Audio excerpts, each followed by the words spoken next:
freaking good. I had to take us live because I can't miss this conversation. This got to be Yes, recorded. yes. So, Okay, wait. For Roll back posterity. 1 second. I'm gonna roll back. Yeah. You made what sauce? So I essentially made a taste-alike of the Taco Bell quesadilla sauce. Oh, you mean the liquid crack that they put in their quesadillas? Yes, the liquid crack. Essentially, all it is jalapeno mayonnaise. Yeah, it's mayo. Yeah, I knew So that. you start with base of mayo. You're gonna add actual jalapeno pieces, but also some of the juice it floats in. Okay. I believe it's a little bit of ground cumin, some chili powder. It's been a while since I've looked it up, but at the end of all that, when you just puree that to crap, so there's no actual pieces of jalapeno to be found, it's sweet, spicy goodness. Not actually sweet, but it's just recreate the menu. Hashtag Yes. build the menu. Hashtag home Be the menu. home hacks. Home menu hacks. it's also the internet is how I learned how to make the Noodles and Company mac and cheese sauce. Really?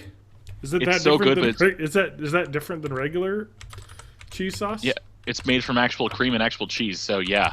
Well, no, that's how you make actual cheese sauce at home. Yeah, well, I want to make it as close to that flavor as possible. I want to see what it is and see how different it is than my actual mac and cheese sauce that I usually make. So it's a roux. So you got to start with a little bit of butter Yep, and a little that's how bit you do of it. flour. Butter and flour.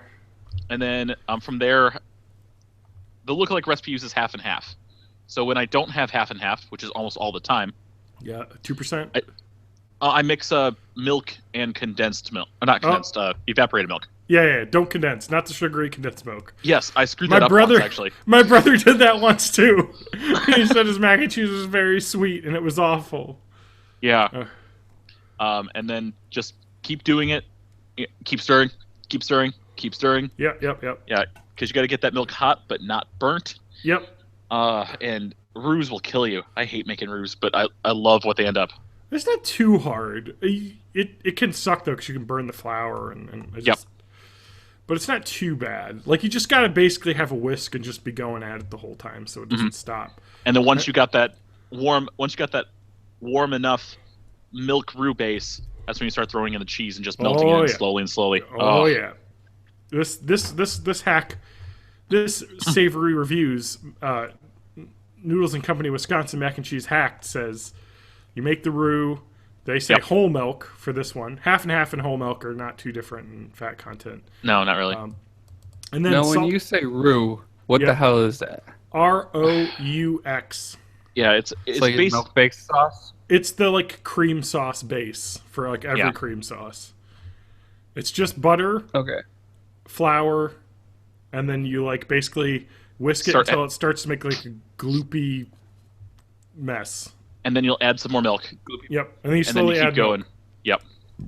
until you get like it starts to coat a spoon, and then you add the cheese, and then melt it in and it becomes this like liquid. This is how you make nacho cheese sauce as well, actually. But you use like the queso cheese and then throw in some like pepper and stuff. Mm-hmm. Yep. Oh, it's good. It's how you make cheese sauce. It's not too hard. Roux is not hard. It's not easy, but once you get it down, it's not hard. It's not difficult. It's just annoying. That's the way I put it. Yeah. Oh, That's the subtitle of my biography. It's basically also how you make like gravy as well. Yeah. You do a roux and then you can add in milk, but if you want to if it's cream gravy, but if you don't want a cream gravy, the roux just works as like a thickener, and then you pour in your your beef drippings or your chicken drippings to get the chicken flavor. Oh my god. Best way to make country gravy. Yeah. Oh, I love cooking at home when I have time. So weekends are fun.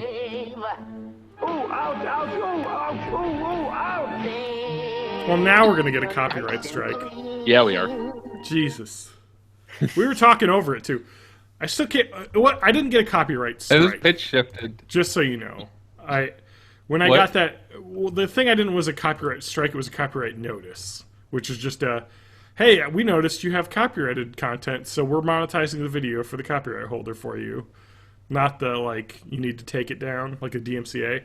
So it isn't a strike against my account. It's just I took the video down because I don't want anyone making money off of it. It's actually not even down. It's just unlisted, so you can watch it if you have the link. Just whatever. I don't even care. Fuck YouTube. Yeah. Are you guys ready to start, though? Okay. Yeah. Let's start. We should start because it's like 10:30. All right.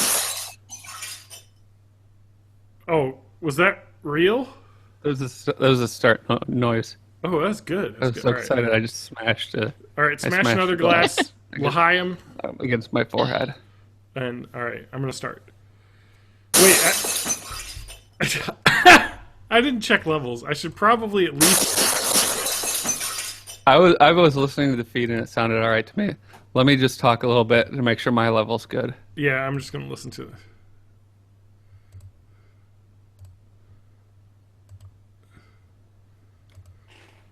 I'm just listening. Okay, I might be a little bit loud, but You're actually not too loud. I think we're all pretty good. I might have to turn Yeah. TJ down a little bit because he's on a phone. I think it I'm just always is a little- loud. Yeah. I've got this, It's just the I've got phone's a little bit settings louder. pretty much figured out at this point. So I have You a ready? feeling it's. Yeah. Go Oh, ahead. sorry. Go ahead, TJ. Yeah, I have a feeling it wasn't my headset going bad. I think it's just the way that my audio port of my phone is. Yeah. You know what I did to fix my audio I don't port? even have one of those. You know what I So- did to fix my audio port, TJ? And you could do, possibly, is I took a paperclip and undid it and then stuck it in there, and I dragged out all the, like, years of pocket lint that had jammed itself to the bottom of the Yeah, contact. I had to clean out. And it totally pocket worked lint all the better. time. Like, I was like, this was an easy fix. I used compressed air, too, like, sprayed it in there to try and get some of it out. But One time my phone wasn't charging, so I brought it into the Apple store, and they just pulled a bunch of lint out of the lightning port. Hey, Matt, do you want to know how my phone charges? I set it on my desk, and it's wirelessly. charging. It's fucking awesome. Induction charging for the win. Yeah. The wish I back of had my that. phone gets really hot when it does that, but... Yeah, I was gonna say, isn't that like really inefficient? Yeah. It doesn't fast charge, but it's pretty close. Let's see. When we sat down, I put it on the desk. It's at 66, and it was at 30%, so... It probably takes about... It's probably about half as fast charging. But, yeah, it's really nice. Like, I can't believe Apple still hasn't done it. Like, it's a cool feature. Like, Yeah. especially Dell ultra-sharp monitors. Like, you can get a Dell ultra-sharp monitor that has a wireless charging thing in it. So you can just set your phone on your, like, monitor stand, and it charges. Yeah, wireless charging is the future, though. Don't have any ports. Yeah. Well, there's one where you can pull some like a little bit of juice out of stray Wi-Fi signals, right? Oh, really? That's cool. Yeah, I don't think it's much. but That's true. You know, the iPhone 8 will it's come not out, enough to actually charge, but it's enough to extend your battery a little bit. yeah, two years from now, the iPhone 8 will come out, and they'll claim to have invented wireless charging. So, it's a new innovation. Man, you've really got a chip on your shoulder about Apple. Not really. They invented smartphones. Like, they fucking make amazingly good phones. I just like to give them shit because sometimes they act like when they introduce a new feature, Yeah, their that's language mind is blowing. Their language is like the epitome of Silicon Valley self-aggrandizing. Oh my god, bullshit. dude! I was watching the World Series today. I saw. Welcome to Born in the '80s. This is John, your hosts. John, and my co-hosts. Oh, we're starting. Hi, I'm Matt. Yeah, And I'm TJ, man. I just had a here. rant starting, and then I had to get it in the episode. No, but I was watching the World Series today. The Cubs are probably still losing. We'll get a check in on that. 1-0. I just Still checked 1-0. God damn Yeah. it! Top of the ninth. I want Bill Murray to be happy. I'm not a Cubs fan, but making Bill Murray smile would be the Cubs win. So that's worth it for me. I can't get away from Cubs love here because that's yeah. all it is. Well, you're in northern Chicago, even like that's Yep. like super Cubs city. But anyway, Oh, I was down in your neck of the woods the other day. Anyway, nice. go on, John. okay, sorry. So I saw an ad on the World Series. Now, I don't know if it's been around, but it was like a balloon floating across like the world, like America, and like a sappy like love song was playing. and then like it joined another balloon, and then like another balloon joined it, and like it was just a big parade of balloons flying around the city, and then they went in this open window, and then there was a phone, and I was like, "Are you fucking kidding me?" This like 30 seconds of a balloon's love story, and she picks up her Apple phone. It says "Happy Birthday," and a bunch of balloons fly across her screen. And it was like, new emotive text messaging, making Apple, and I was like, every phone has that. Like that's Line has existed in Japan for like 10 years, and that's like all it is like crazy like GIF messaging and shit. I don't know. It's just like, come on. Like that's cool, but like Facebook's been doing that shit for years.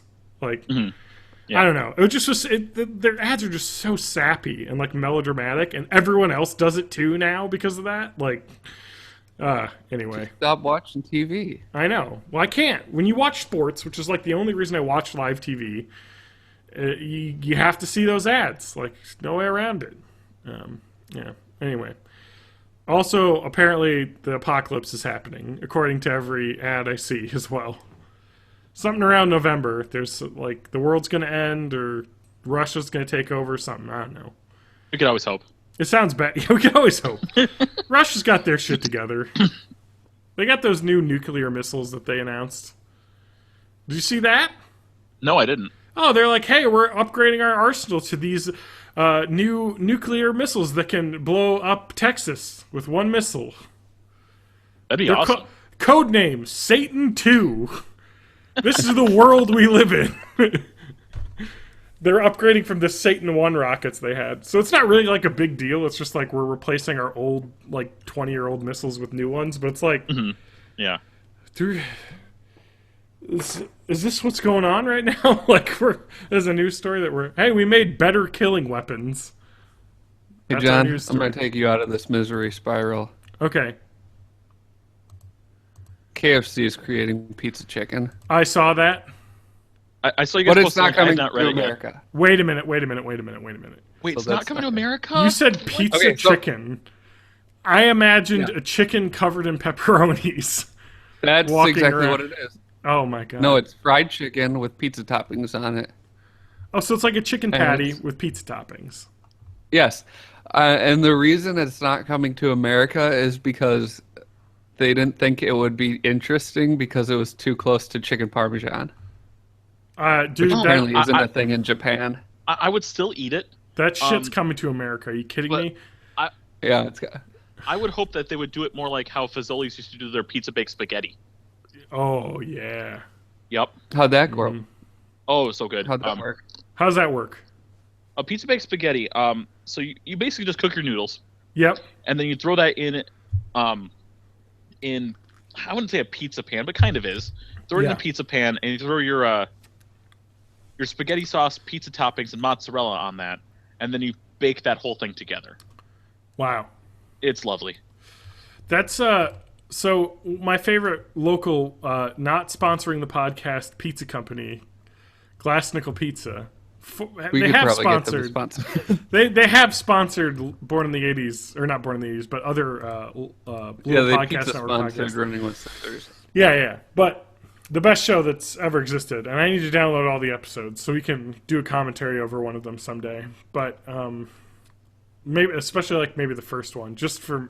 I'm reading my own diary, Matt. We got to have some Matt cringe happen. Yeah. It's gonna be oh man, I shudder to think of how much of a douchebag I sounded like back then. Oh, now I'm a self-aware douchebag. Yeah. No, but Glass Nickel makes a spaghetti monster pizza, which is basically a pizza with spaghetti on top of it with sauce, and it's baked. Oh. I would totally eat that because they also do their baked. Sorry, they also do a baked tzatziki pizza, which is good too. Oh, it's so good because it has it's like the bread, but then it's got the sauce, but then there's noodles on it, and there's meatballs on it, and and then they of course cover the whole pizza with a cheese crust that gets crispy on top. It's it's real good. They make good pizza. If you'll click the GIF in the article that I linked, you could see that this pizza chicken is just something like a horrible monstrosity that should not exist ever.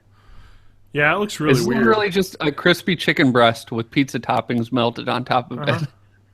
Well, the reason why I say that's going to come to America is because like the like fast food thing now is to make zany like Yeah. viral video foods. Like Yep. so God, that's it going to is. happen, and it's Yum Brands, right? Spider-Man and Elsa. It is Yum food. Brands, yeah. Wait, no, is that Yum Brands or is it Yeah, not? yeah. Yum Brands consists of 5 companies, which is KFC, I Pizza didn't know- Hut, Taco Bell, Long John Silver's, and A&W restaurants. Oh, wait, A&W. Yes, they don't own Yum Brands, owned by Pepsi, doesn't own the A&W root beer, but they own the restaurants. Oh, okay. Well, here are the brands currently. Yeah, KFC, Pizza Hut, Taco Bell. It's like the song, you know. Oh, I'm they at don't- the Pizza Hut, I'm at the Taco Bell. I'm at the combination Pizza Hut and Taco Bell. Oh, you got to update your note because they do not own Long John Silver's or A&W anymore. They sold them a couple years ago. What? No Yeah, wonder they suck. Long John Silver was sold back to like a consortium of their franchisees. Okay, And A&W was also sold back to a consortium of the A&W franchise owners. So so it's not just the 3. yeah, Okay, the big I'll- 3 of fast food. This makes so much sense. Because whenever I have heard of a fast food restaurant doing zany shit with food, it was one of those 3 restaurants. Yeah. Yep. It was either like Pizza Hut with like hot dogs in the crust, Oh yeah. or the Doritos Locos, or like it's either them or now Burger King's getting into the game. Burger King, Arby's is getting into the game. Yep. I've got a news story for you, hot off the presses right now. Does it alarm you at all how much time we spend talking about shitty fast food on this It's show? because we all know we shouldn't eat it, but we still like to talk about it. And I eat it. I do guess eat it's it too, talking but about porn or something. I know. It's like, if I'm gonna not have that, I'm gonna enjoy it vicariously. I just want to say But this. no, today I ate all the fast food. I just want to say this. I'm on FoxNews.com. No, don't worry about That's it. your This first is- mistake. it's not. I don't want you to get your dog whistle out yet, but Fine. What was in the emails now? No, don't take that bait. Don't take it. I Don't will take not that bait. take the bait because I don't ever want to talk about Wait, that. is- I've already is- voted. Is this talking about the FBI reopened the? No, I case? already No, don't ranted take it. about Don't that take the before the bait. Don't take the podcast. bait. I don't want to talk about it. I'm not They worried. About reopened it. it doesn't really mean anything yet. Just It doesn't mean anything. Yeah. Apparently, there's fucking Anthony Weiner texting his dick to a 15-year-old because he's a fucking Again? creep. and No, this is the same thing. This is why they're like, why is this a news story? We already knew he was an ass. Anyway, sorry, Matt. I'm good.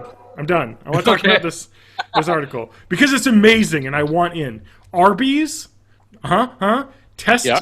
venison burger at select locations. I want this. I want this now.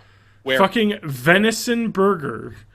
October guys- 26, 2016 article, foxnews.com. Oh, here's the question. Uh-huh. Are you excited about this just because it's different, or do you really fucking love venison that much? I've had venison. It tastes a lot like beef. I've had. It tastes many- like beef, except if the cow like had a really difficult life where it had to find its own food and Yes, like run yes. a lot and be Yeah. really stringy and horrible. Yeah, but also the kind of stuff it grazes off of just makes it so much better. Now, I don't know. I've had a bunch of different cuts of venison in the past. Venison steak is awesome. Venison heart is the most tender steak I've ever had in my life. Oh my god. So juicy, so lovely. Venison summer sausage is the best summer sausage I've ever had. Venison Italian sausage Yeah, the is venison summer good. sausage is Damn it! Arby's Just venison. when I think of like Where? like just untreated venison that you would cook the way you would cook beef, I never liked those recipes. Okay, I I've just got have, like I got your locations. Is it up there? Okay. Because I will drive up there. Okay, I got your it's locations. got to be up here. It's gonna be here, Michigan, Minnesota. You're not wrong, Matt, but I'm gonna tell you where they're at. So they're calling it's meat season, like like deer season. So it's just select this fall, starting October 31st. So here's your Arby's venison burger tour, October 31st through November 3rd, Nashville, Tennessee, 4th through the 6th of November, just in time for the election. The only Wisconsin location, Superior. So a bit of a Really? drive. I'm not going to Superior. Okay, That is not way not far away. not as much of a drive.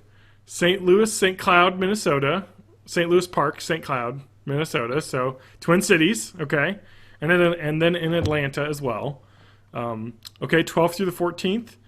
It goes to Michigan, Plainwell, Cedar Springs. So your regular Michigan, and then 25th through 27th November, Bethel Park, so Pennsylvania, like middle country Pennsylvania. So not just kind of northern Wisconsin, Minnesota, and like northern Michigan. So fuck, I want it though.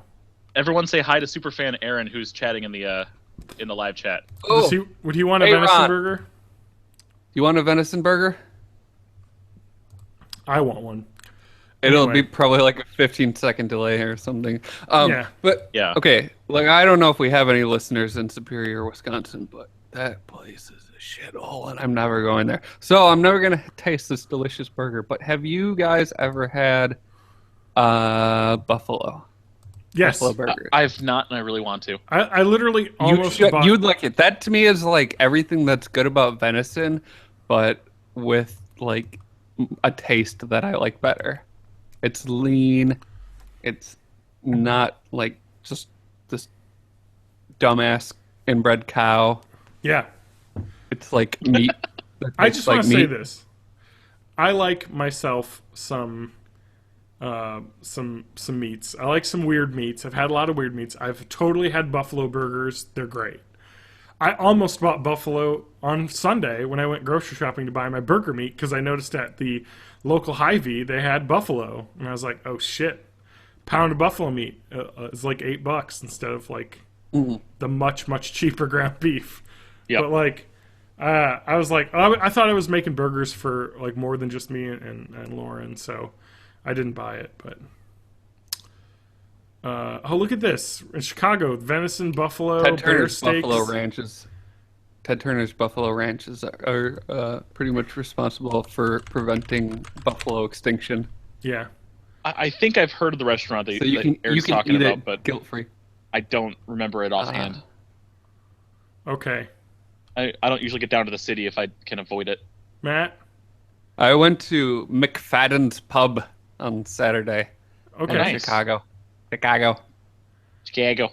How do you think? I was told that I was ordering my beer wrong because I ordered Goose Island 312, 312. which is what I was always called it. But I was corrected. It's 312 because it's the area code. I think I used Which to call I it know 312 the when I area worked code.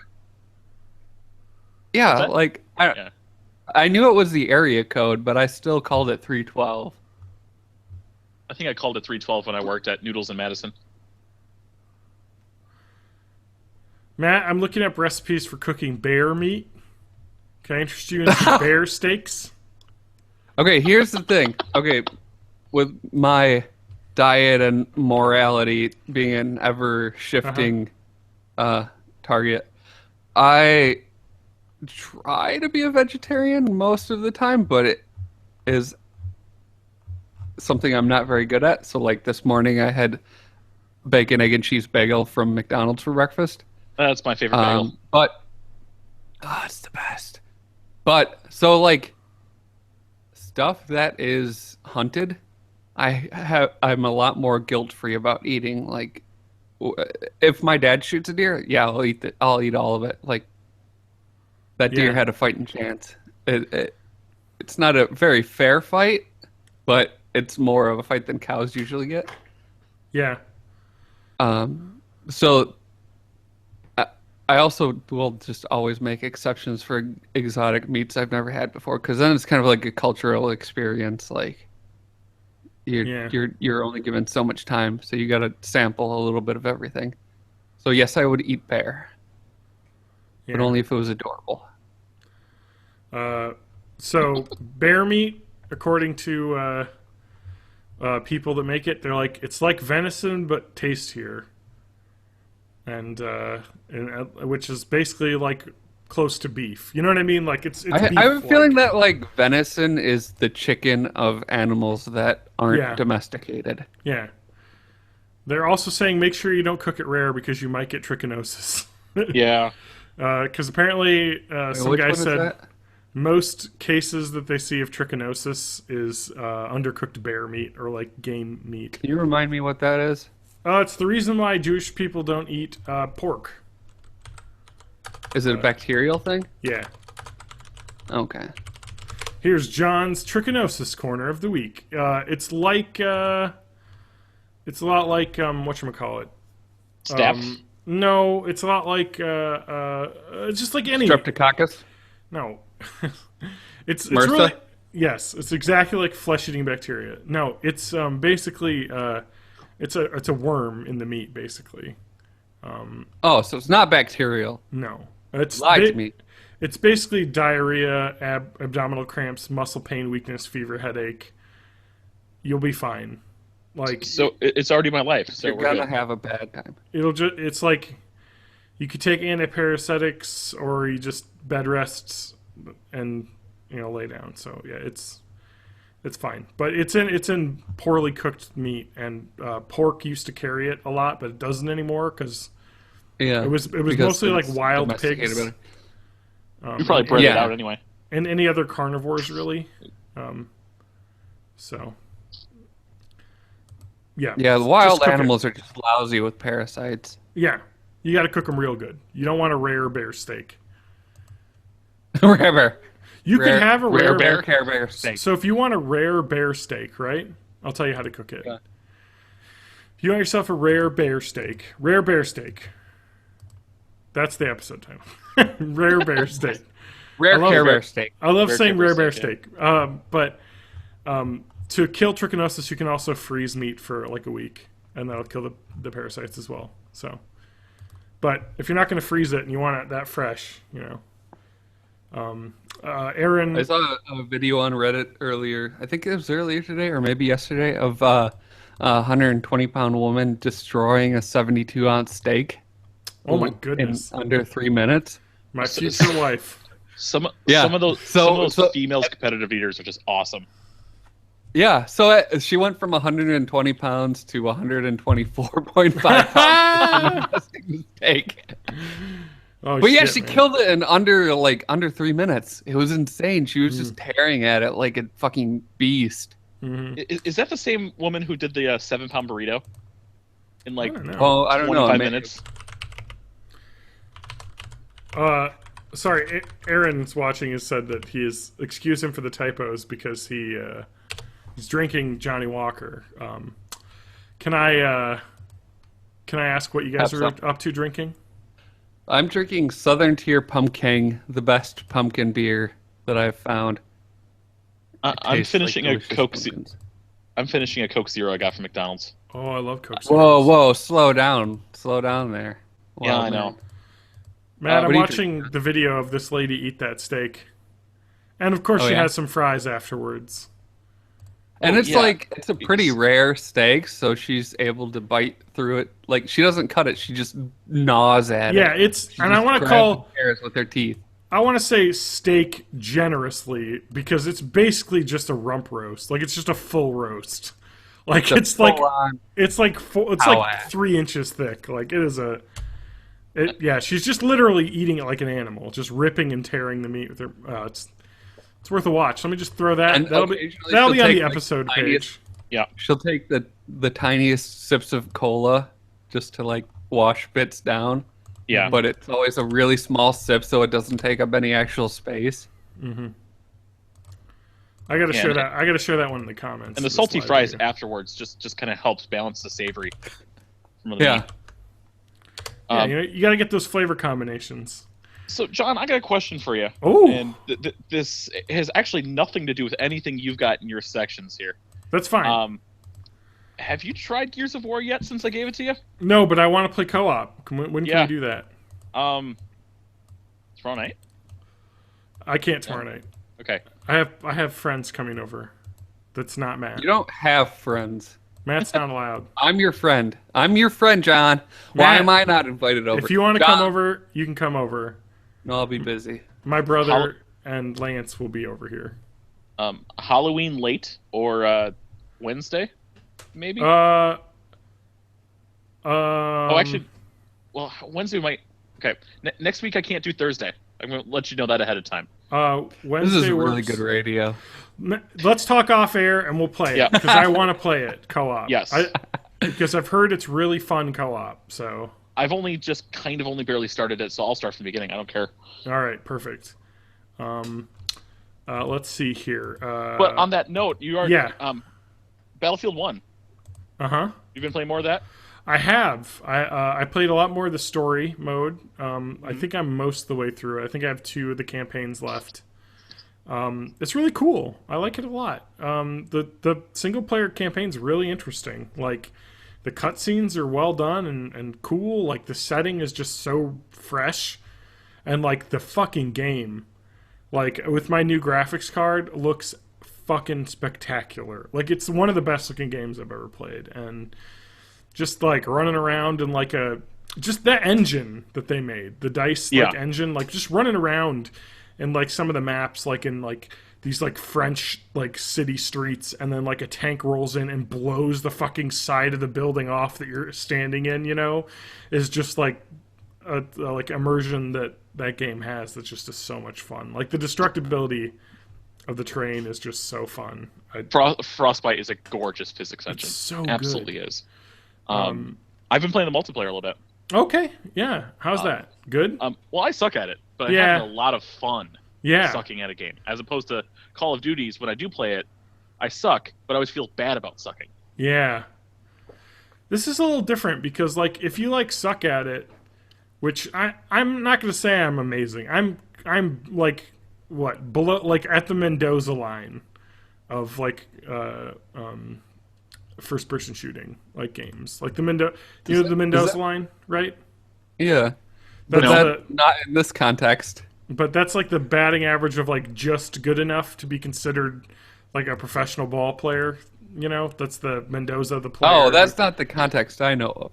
Oh no, so the Mendoza line is like, I'm like just good enough to be like, okay, I'm pretty good at this game, but I'm not like, I'll get wrecked. But like, no, but the game is good because the squads work really well. So like, squads work awesome, yeah. And you're with a squad, or you're someone who is a medic, you can just raise people from the dead constantly, and it's fun, and it's like really satisfying, and it really helps out the team play. Like you can like have a point almost lost, and you just run around the syringe and bring up like 5 people, and you're back to like capturing the point. It's like it really is satisfying, and it's not like Twitch based that part of the gameplay. But the vehicles are very powerful. So, like, if you're not great, you can just hop in a gunner seat and just wreck, like, buildings. You can just run over people. You can... It's good. Like, it's the behemoths really are fun. Mm-hmm. That... I had a... That blimp is map so much fun. I had a map in the desert where we were sucking. We were sucking horribly. Yeah. But then our team got the armored train. And one of the times I decided, let me just spawn into it. I spawned in the driver's seat. Oh, yeah? I was running that for about, I want to say about 10, 12 minutes before they actually, destroyed it. But we captured so many spots and almost made a comeback from behind victory. Yeah. It's so much fun. That's probably the best mechanic in that game, is that the team that's losing to a point gets the behemoth, and it really becomes an equalizer. So rather than losing by like maybe 400, tickets or whatever, you'll lose by like 100. Like it really brings it close. I've never actually been on the losing team and gotten the behemoth and won because of it. But, like usually if you're the bad team, it's more fundamental than not having that advantage, but it's a really fun game. And is this in full release now? Oh yeah, you can go buy it. It's been for over a week now. It came out last Friday. I don't have any money right now. Save up, man. Also, John, I'd like to thank you for now I finally get yet another How I Met Your Mother reference. Has been just floating over my head for several years. Oh, is that where you heard that from and thought that that's the Mendoza? The Mendoza line is a Barney's diagonal line of the hot crazy scale. And it's a reference to Vicky Mendoza, who is a girl he dated, who jumped back and forth across the line by shaving her head and then losing 10 pounds and then stabbing Barney with a fork and then finally getting a boob job. Yeah. That's the yeah. So that was a That's Mendoza. that was a baseball thing. All right. Yeah, he was a player on the Pirates, the Mariners, the Rangers. He just was And he was just like on the edge of being good enough. just below 200 batting average, but he was good enough on defense to make it worth to keep him around. So it was just like he was like everyone's like that's just at the end like edge of being good enough to be in the major leagues. So it was kind of interesting. So Chat asks if you guys ever got into the original Unreal Tournament. I did. I played a ton of that. I didn't, and I I kind of played wish a bit. I would. I had the demo, but I think at the time I just didn't have a computer that was capable of like running it well enough. So I never got the full game. But I remember playing the demo a lot. And I remember it just being like absolute carnage. Yeah, Matt, maybe we'll have to find the abandonware of this game now and play Unreal Tournament 2004. I played so much nice. of.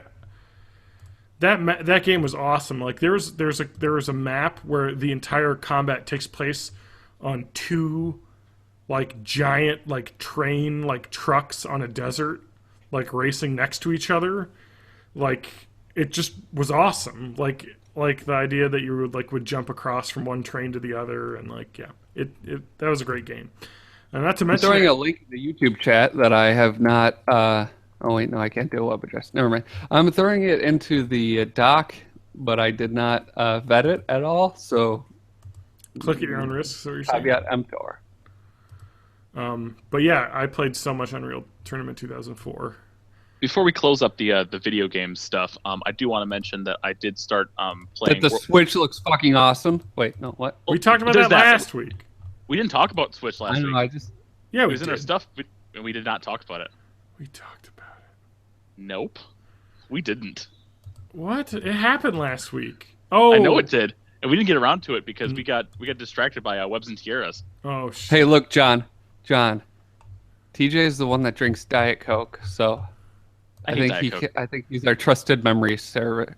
I also just listened to it a couple days ago, but Oh wait, I wait I, before don't- you. I, Oh, eh. I was just gonna say I've given up listening to myself on podcasts because I was like, yeah, I'm beyond the point where I can like listen for constructive criticism and improve. Now it's just to the point where I get annoyed. I'm so used to it. I can't even because I add it every week. So Yeah. no, I wanted to talk one final Battlefield 1 thing. yeah, go ahead. Okay, so I went to somebody had posted this. So one of the sad things is like with Battlefield 1, they're really selling up the Harlem Hellfighters on like the cover and everything. There's no campaign for them. Like it's not in there. I don't know what like it is. The very first tutorial you do, you're like one of them, Yeah, but that's it. Like there's no like Harlem Hellfighters mission. I thought that was totally going to be in the game, but it really isn't. But someone linked a true story of one of the Harlem Hellfighters, and I want to read it because it's fucking awesome. Before we get off it, Henry Johnson, World War I hero in France. He was born in 1897 in Winston-Salem, North Carolina, moved to Albany, New York when he was still a child. At the age of 20, he worked as a Red Cat porter at the Albany train station. On June 5th of that year, he joined the U.S. Army and eventually was signed to the all-black New York 369th Infantry Regiment, better known as the Harlem Hellfighters. Nearly 4 months into his Army enlistment, he married his wife. Johnson and the other troops were trained in the segregated camp in Wadsworth, South Carolina. On January 1st, 1918, the unit arrived in Brest, France. Yep, that's it. And at first, were used as laborers and stevedores. And stevedore is a fucking awesome word, by the way. But by mid-March, the 369th was sent to the front and attached to the 16th Division of the French Army. And he got promoted to sergeant. 14 days later, on the night of May 14th, 1918, Johnson and Needham Roberts were assigned to sentry duty at a bridge held by the U.S. forces. They were ambushed by a 20-soldier German army raiding party. Although Roberts was initially taken prisoner, Johnson killed 4 German soldiers in hand-to-hand combat, wounded 20 others, and rescued Roberts. His stubborn defense of the bridge sent the other German soldiers into retreat. 2 dudes made 20 plus German soldiers retreat. After the skirmish, which was soon dubbed the Battle of Henry Johnson, It was discovered the sergeant was wounded 21 times. He was treated in a French hospital for bayonet wounds in the back, stabs on the arm, and knife cuts on the face and lips. He was awarded the Croix de Guerre. I don't know, but French words. Across the war. Yep. Thank you. Well, yeah, translated, but that's France's highest military honor, becoming the first enlisted American soldier to win the medal. Probably pronounced Croix de Guerre. Yeah, Croix de Guerre. Yeah. Henry Johnson went home to a hero of World War I. Discharged on February 14th, 1919. He and the 369th received a tumultuous welcome when they paraded up New York City's Fifth Avenue in Harlem. He was personally greeted by the New York governor, Alfred E. Smith, and other officials. Despite the hero's welcome, which included discussions of a movie contract and proposals to name a street after him, Johnson, who was permanently disabled by his wounds, was never able to fully support himself in post-World War I America. He divorced his wife in 1923, denied work, and without a pension, he became an alcoholic and died impoverished and alone at the age of 32 in New York City. Yep, that's how we treat our heroes, all right. Yep. But to be fair, not to be fair, but as a nice note, posthumously, he was buried with full military honors in the Arlington National Cemetery. On July 25th, 1996, they awarded him a Purple Heart, which he wasn't granted because he was African American. 6 years later, on March 19, 2012, he was also awarded a Distinguished Service Cross for bravery posthumously. So he may have died impoverished, but we do remember his bravery. And fucking A, man. Hand-to-hand combat. That's some fucking scary shit. Man. What an awesome group the Harlem Hellfighters were. He was a freaking badass. Yeah. He was a badass. Like a legit badass. So, yeah. I just wanted to share that because it's some rare... That's John's History Corner. Cheers to that John's guy, history. indeed. And this week's Matt's History Corner, Unreal Tournament 2004 is no longer considered abandonware, but they're it's selling it. available on Steam for $14.99.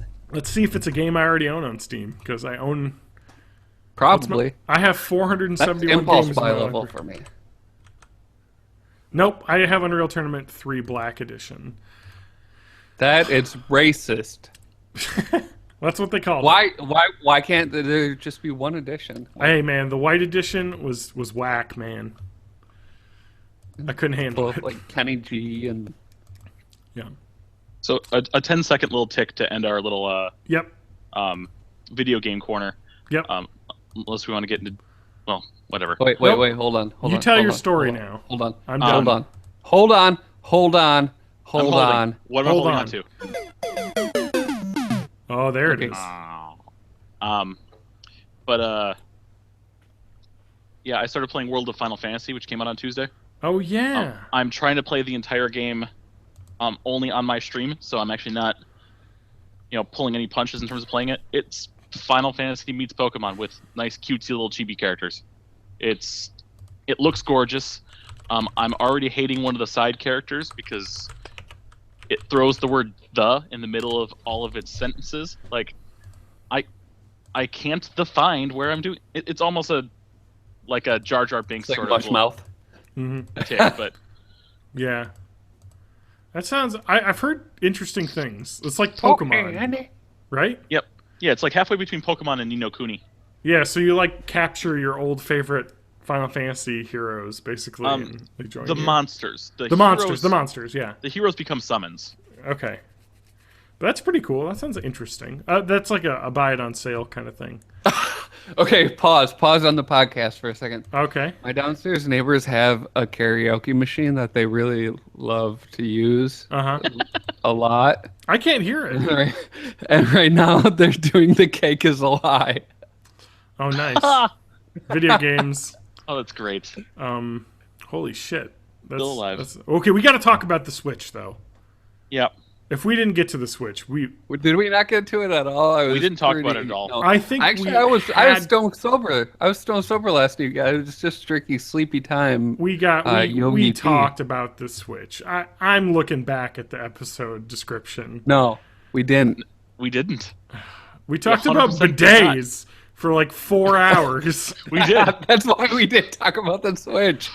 We got too distracted by bidets. The underclean. But hey, you know what? Oh. You could play your Switch on the bidet. You could. The underclean. Okay. I want to talk about the Switch. Because okay, so the Nintendo announced the Switch, which is the NX. It's basically a tablet that you can dock and play on your TV and pull the controllers off and put them on a thing and play. And then when you want to go out into the world, you take the controllers off your thing and you can put them on the side of the tablet. And it's basically, supposedly, like both a portable game system and a home game system in one. And the important thing is it makes everyone who uses it look like an H&M model. Yeah. It's just all attractive 20-somethings walking around playing their games on the Switch. This might actually be the best time to talk about the Switch because we let the initial reactions cool down a bit. Yeah. So, there's more information. Yep. Okay, I've been out of the loop, so give me then more information. Everything beyond the original trailer, I have no idea about. Okay. So a lot of it is, some is true information, some isn't. Like, for instance, we know that the next time Nintendo will actually talk about it at all is going to be on a Nintendo Direct in January. Okay. So they're not talking about it until next year. Just about everything else beyond that is really all in rumor territory. So there is one thing that I have heard is pretty much not rumor territory because developers do have this now. And I guess multiple people have talked to multiple developers, and they're saying, because this wasn't really shown, does the Switch have a touchscreen? Yes. 6.2-inch, 720p display touchscreen. Does it have multi-touch? Multi-touch. Multi-touch. It is capacitive multi-touch. That's the first Nintendo hardware with multi-touch. Correct. So that's fine. I mean, everyone kind of expected that. It's a tablet. I would have rathered it not have touch at all. No, it's gonna have to have touch. Especially if it's 720. But yeah, you're right. But I mean, like having to have touch adds so much application stuff to it, like web. Yeah, but I hope developers just put a lot more emphasis on the actual controls, because it's extremely limited what you can do with touch in a game, and the iOS store pretty much has all of that covered. No, I agree. I want something different. Yeah. That's kind of what's so great about the 3DS, is it's a portable system, but I have, a thumbstick and D-pad, so I can play real games. So, one thing I'm hoping about for the Switch, so those two separate Joy-Cons, the left and right pieces that come off of it, when using it for a multiplayer game where each person has only one of the Joy-Cons, that part that hides when you actually slide them into the tablet, are there going to be triggers on that part?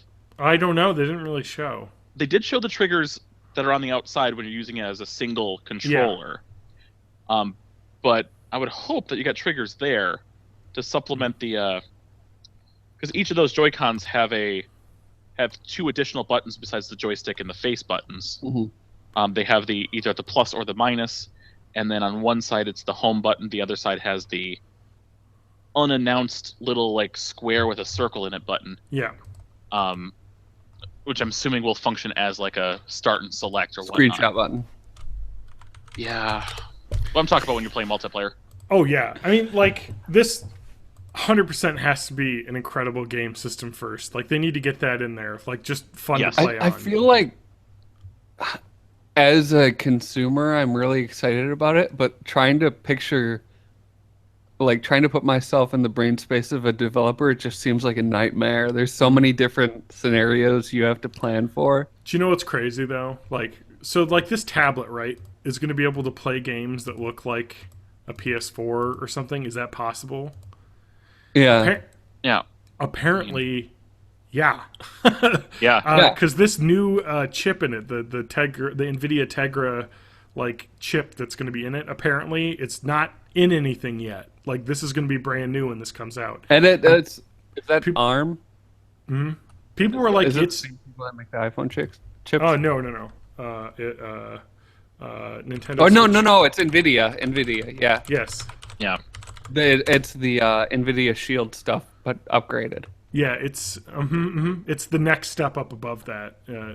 Let's see if I can get the exact name of it. The way my assistant store leader talks about the Switch, Yeah, and he's not Assistant a huge store leader.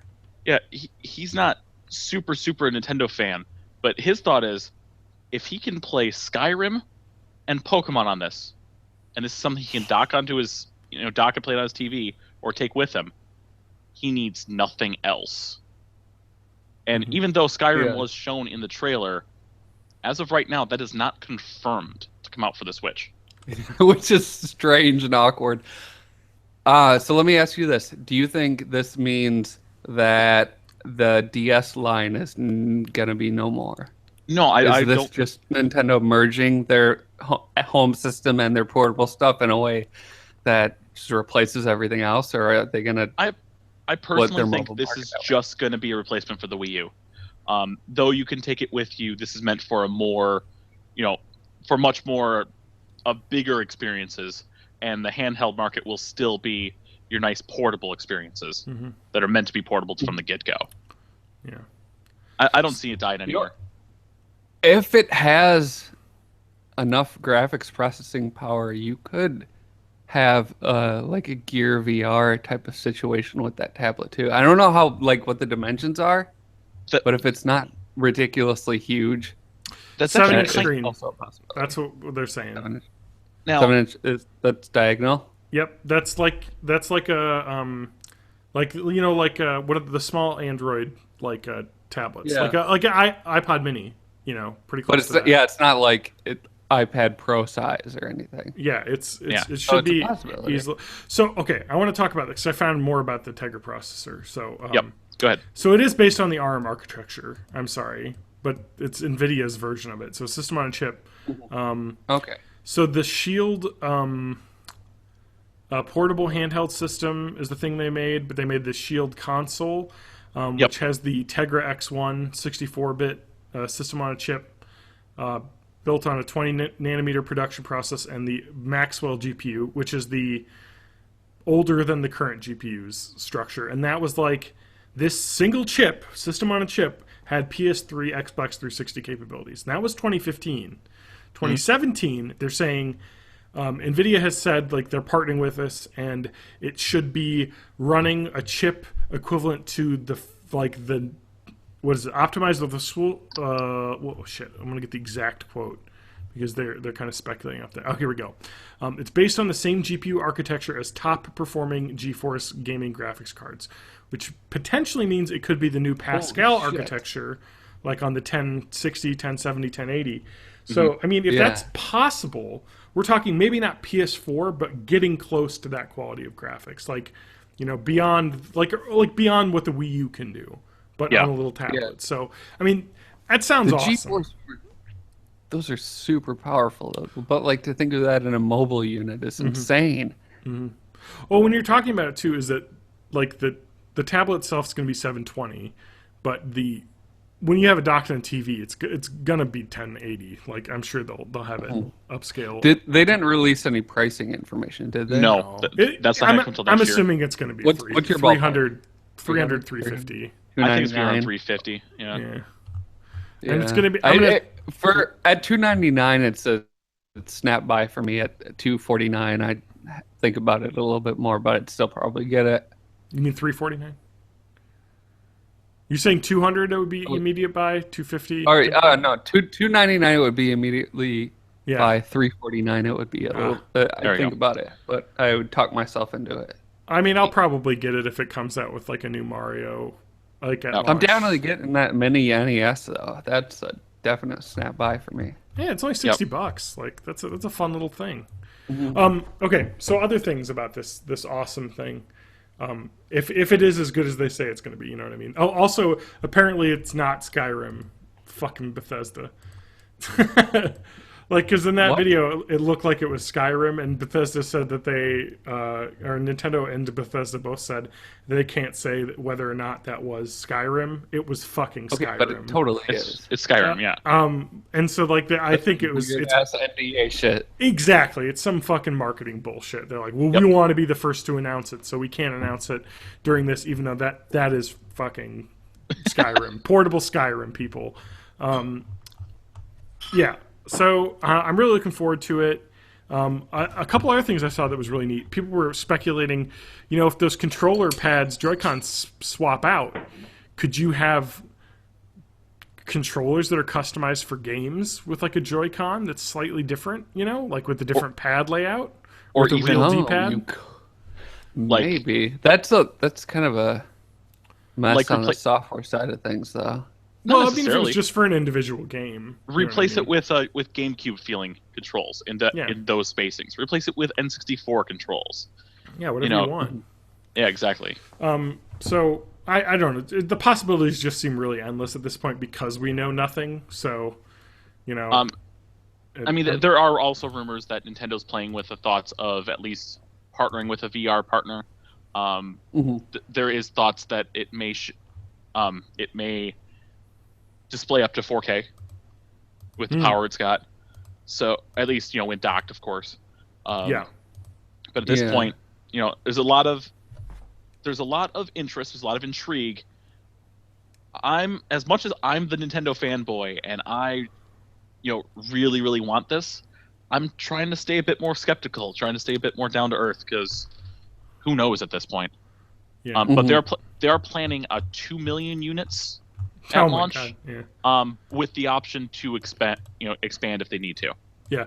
So I read that as they plan on selling 2,000, but of course that's not selling. That's not sell through. That's just that's selling to retail. Yes, they're making that many for people to buy. 2 million the first month. So yeah, I want it. Honestly, if it's as good as it is, I'll get it. Breath of the Wild game is a huge selling point for me. Well, I have a Wii U, so yeah, I don't. So if I want to play it at all, I got to get a new system. So I might as well. Now, going from rumors to straight speculation, that little the hand controller you put the Joy-Cons into to make it a solid controller. Yep, the one that looks like a dog. That piece may not come with it. Wow. This is speculation at this point. I could see Nintendo doing that to keep the cost down. I could see them doing it, but that's a real fucking dumb idea. Yeah, and then on the later on in that video where they actually showed the Switch Pro controller, I want one of those. I love my Pro controllers on Wii U. Yeah, I definitely get. If I got the system, I definitely get a Pro controller.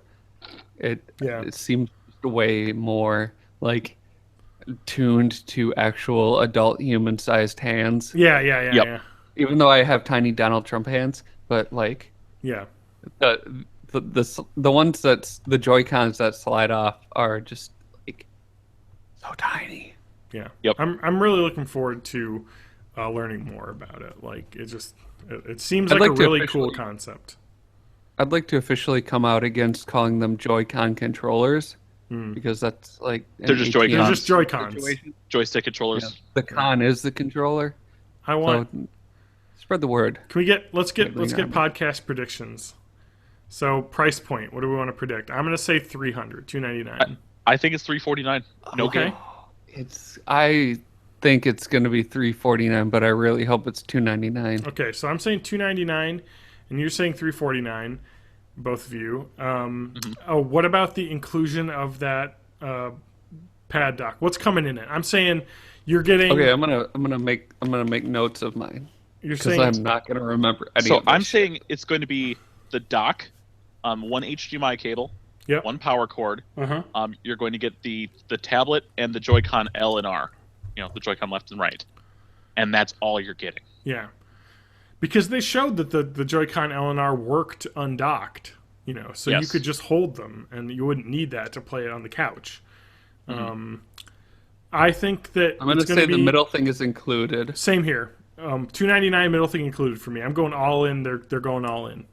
Okay, so now already we've got completely different predictions. Yeah, so one of us will be right. There can only be one ultimate winner. Also, I don't care if unless if it's $299 and they don't include the. Yeah, it's true. I guess Last Guardian by default Adam wins. Is coming out. And my bet with Adam, I refuse. I refuse to pay. The game is going to be completely awful. That's They- what I'm hearing. They probably shouldn't have put it out, and they're just putting it out because they had to. Isn't it like designed for the last generation too? Well, it was originally going to be like a PS3 launch title, basically. Like it was announced like when the PS3 launched, basically, or even before that, like 2005, 2006, or something like that. It was originally developed for PS2. Yeah, Um, it's now, spanned like 3 consoles. I've got 2 more predictions about the Switch that Okay. I don't Yep. think I've heard anything about anywhere else. All right, fair enough. Let's hear 'em. So number 1, I mean, a lot of people are Hardcore talking about, waifu porn. I think again, they're not going to allow you to transfer your virtual console titles. Oh my god, I from will Wii U. fucking stab a man. Well, actually, no. From Wii to Wii U, they let you transfer. I don't think it's going to transfer. No, they don't let you transfer. From You Wii, get oh, the privilege to pay $1 for each title that you are transferring. no, from Wii to Wii U, you could still play them in Wii mode. Yeah, but that's if you want fucking the Wii U bullshit. version, That it fucking is. Wii mode sucks ass. I hate It does. It absolutely does. But so I don't think they'll let you transfer again. Uh-huh. And then number 2, I think one of the included apps, because I think it's going to have apps as well as Yeah, full yeah. games. Obvious. Yeah, they got to go that way. I think Super Mario Run is going to be a launch app. Oh, that would make sense. Why not? That's a good idea. I'm going to say this.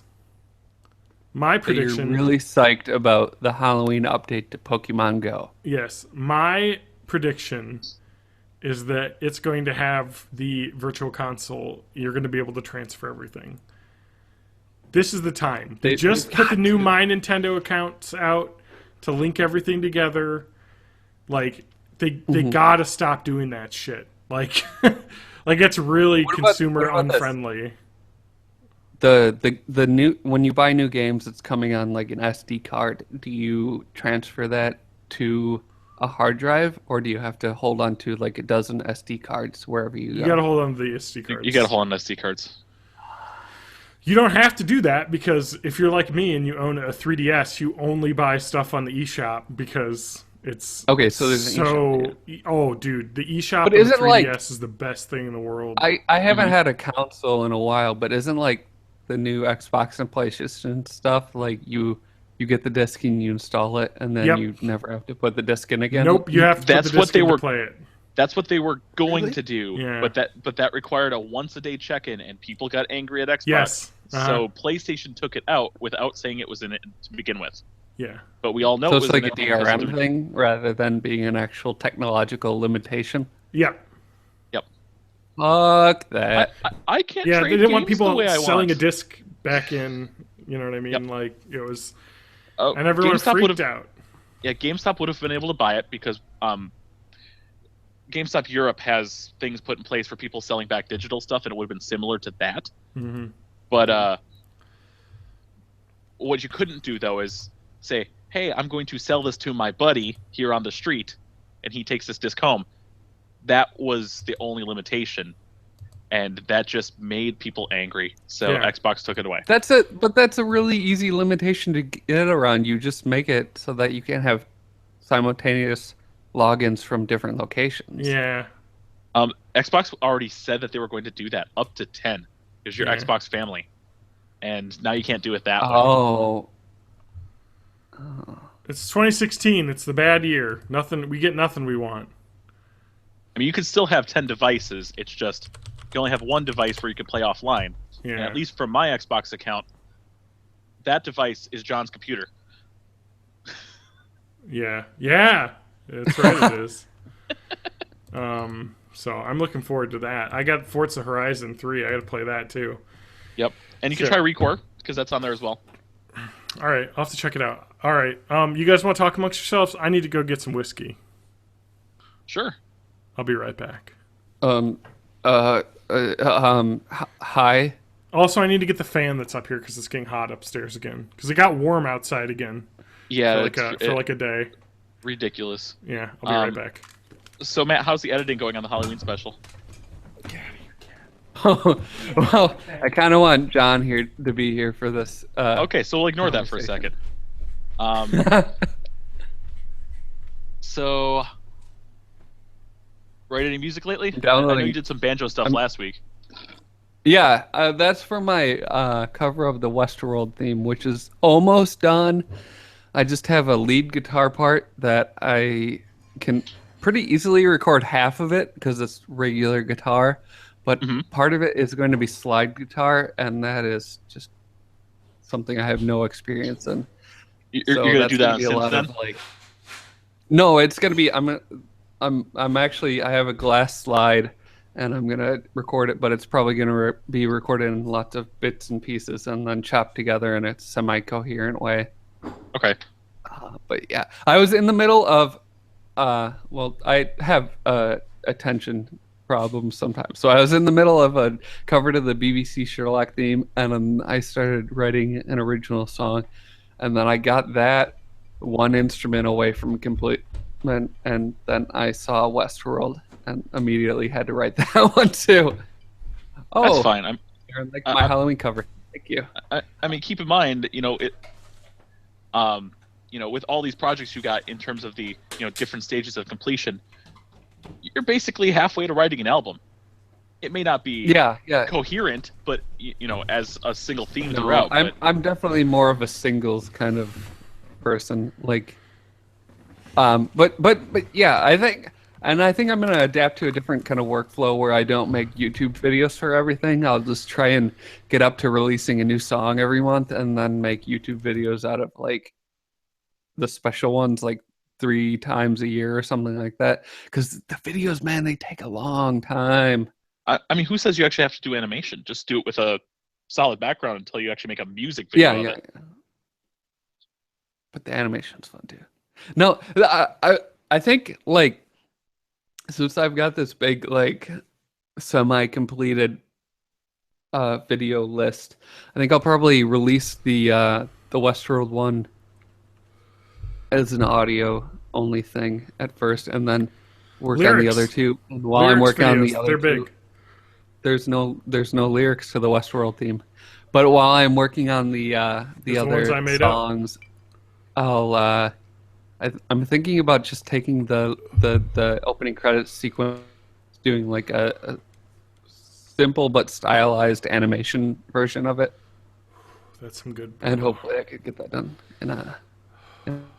that's just a couple of months.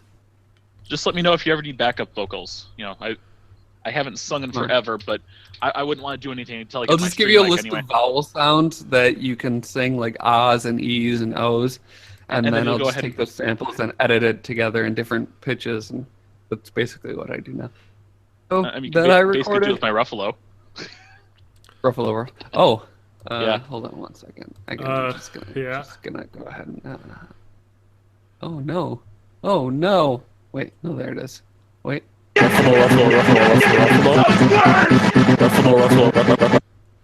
that's great. Pretty good.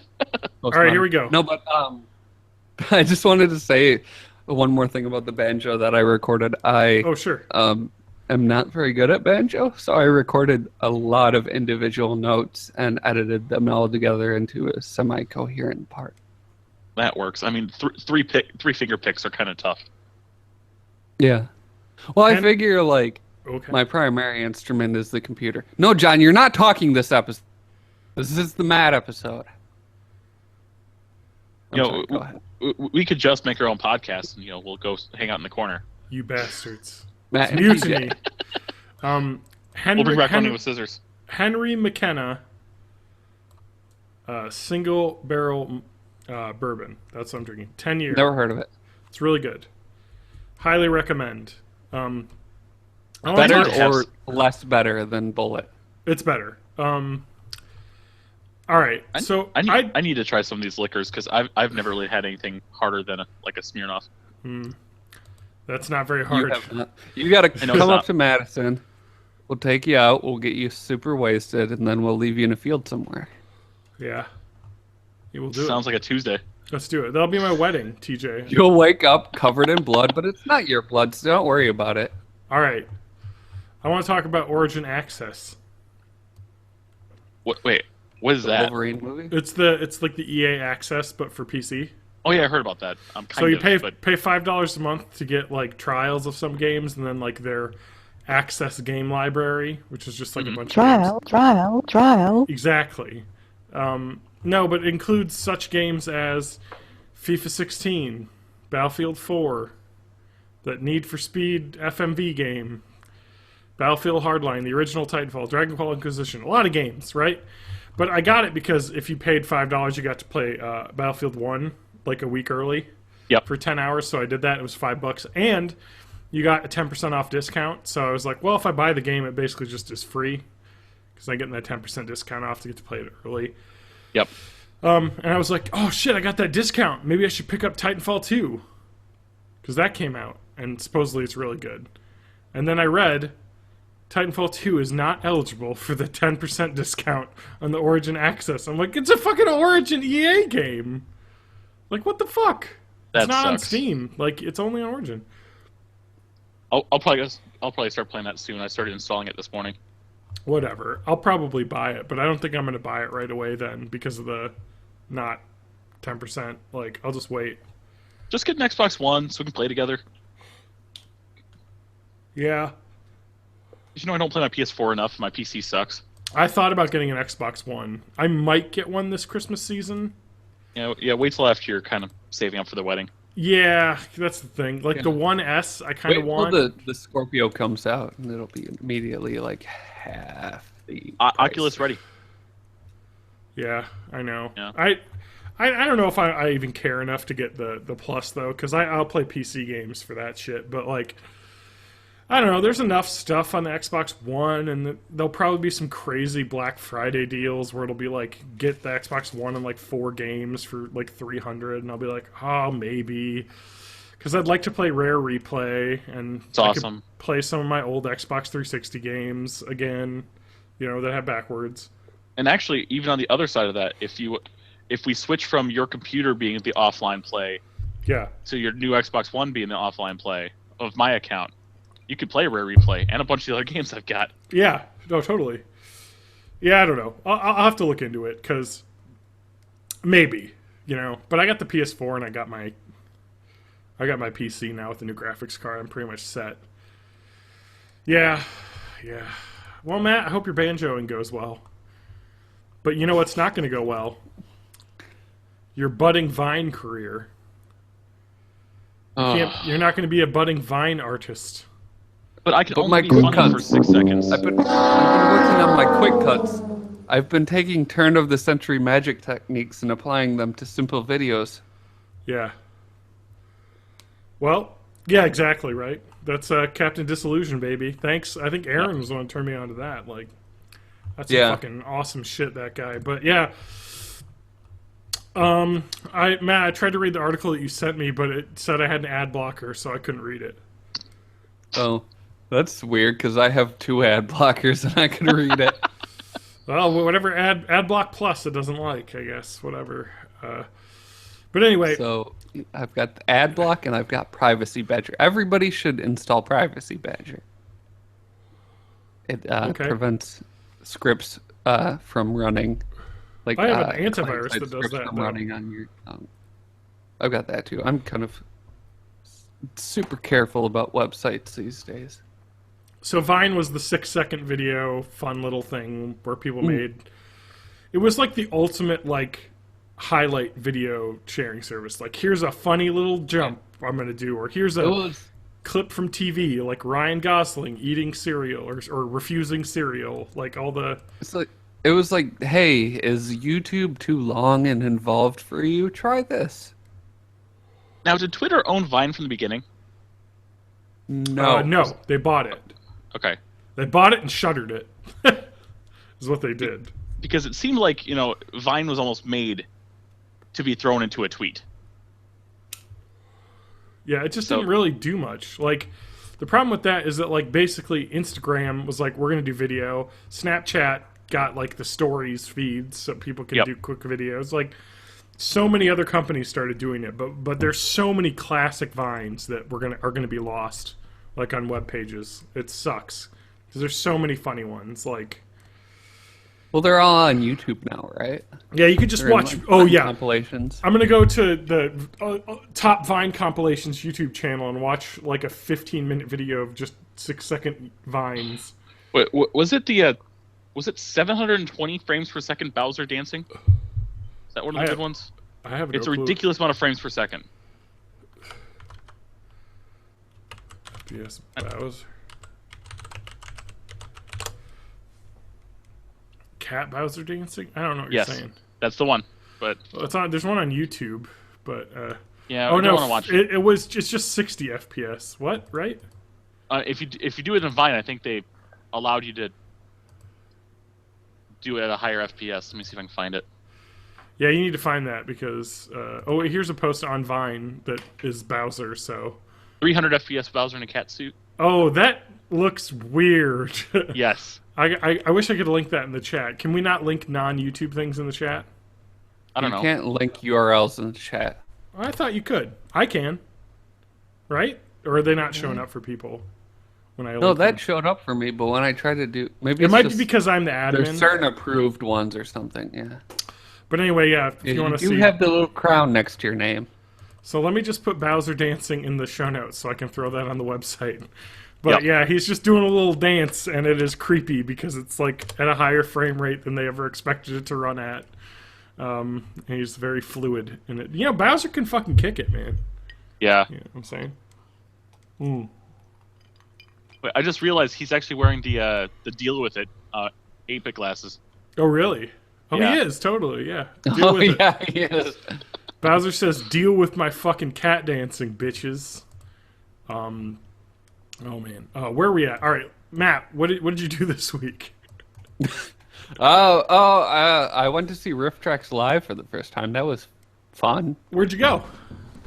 Was that Chicago? Point Cinema? No, Oh. Point Cinema here in town. They like a lot of the Marcus theaters do like Yeah. a simulcast of their live stuff. I don't know where it was happening. I've been to a couple of those. They're fucking awesome. Mhm. Yeah, I saw. It was really really good. Yeah, they put together a really cool And it- production, and like see it in the theater And I is think really Riff fun. Tracks is the way to go. I think like have you ever been to a cinematic Titanic one? I have not. That's the Trace Bellew and Frank Conniff, and Joel Hodgson. Mary Jo Pell, and Joel Hodgson crew. Yeah. The other half of the if you're unfamiliar, Riff Tracks is like a bunch of people from the Mystery MS-2 Science Theater crew doing basically the same thing but without the character overlays. So it's Mike and the guy that played Crow and the guy that played Tom. Yeah. Kevin something. Kevin And something and Corbett. Let me get the names. Yes. Riff Tracks. but so it's like and when I started watching MST3K, it was in the Mike years, so that was like the guy. He was like my anchor in that. But yeah, Riff man. Track. Oh, here we go. I got the names: Mike Nelson, Kevin Murphy, Bill Corbett. Yes, Mike Nelson. So, Yeah. and I want to mention Joel people out there because there are Joel Hey. people that hate Mike Nelson. But I want to say this. You know, like Joel people, that after like season 2, Mike Nelson was the head writer with Joel. Like, Yeah, it's he not was like he was a those- staff writer even when Joel was on. Exactly. Like, no, he was head writer when Joel was on. Like, Joel was just doing the star stuff and running the show, whereas Mike was the head writer. I mean, like your favorite Joel lines, Mike probably had a hand in writing them. So, like, Yeah, I love Mike. I'm a Mike guy. You know, I love Mike. I came in He's late. like he's a lot more sort of like you feel a lot more empathy for him than you do Well, for Joel, he 'cause kind of has Joel's like a lot a colder. Yes, Joel's a little bit more sarcastic, whereas Mike's got a one little of- bit more Mike country has one of those bumpkin. faces where he just looks like adorable. Well, yeah. like- Well, he's like a country bumpkin. Don't read about his politics.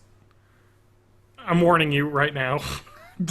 Don't I look don't into read Mike. about anyone's politics. Well, you don't want to hear about Mike Nelson, so that's cool. I don't read. Good. But anyway, Yeah. yeah, I went to. No, I like Joel too, but like Yeah, me too. I love Joel. I like them both. I just wish there wasn't this sort of weird feud between them that seems to have developed. Yeah. Aaron in the chat says he started in the Joel years and took a while to get used to Mike. It's totally true. They're different styles, but they're both awesome. How cool would it have been if it just kept going with new people and it ended up being like, who's your favorite doctor kind of thing? Mm-hmm. Yeah.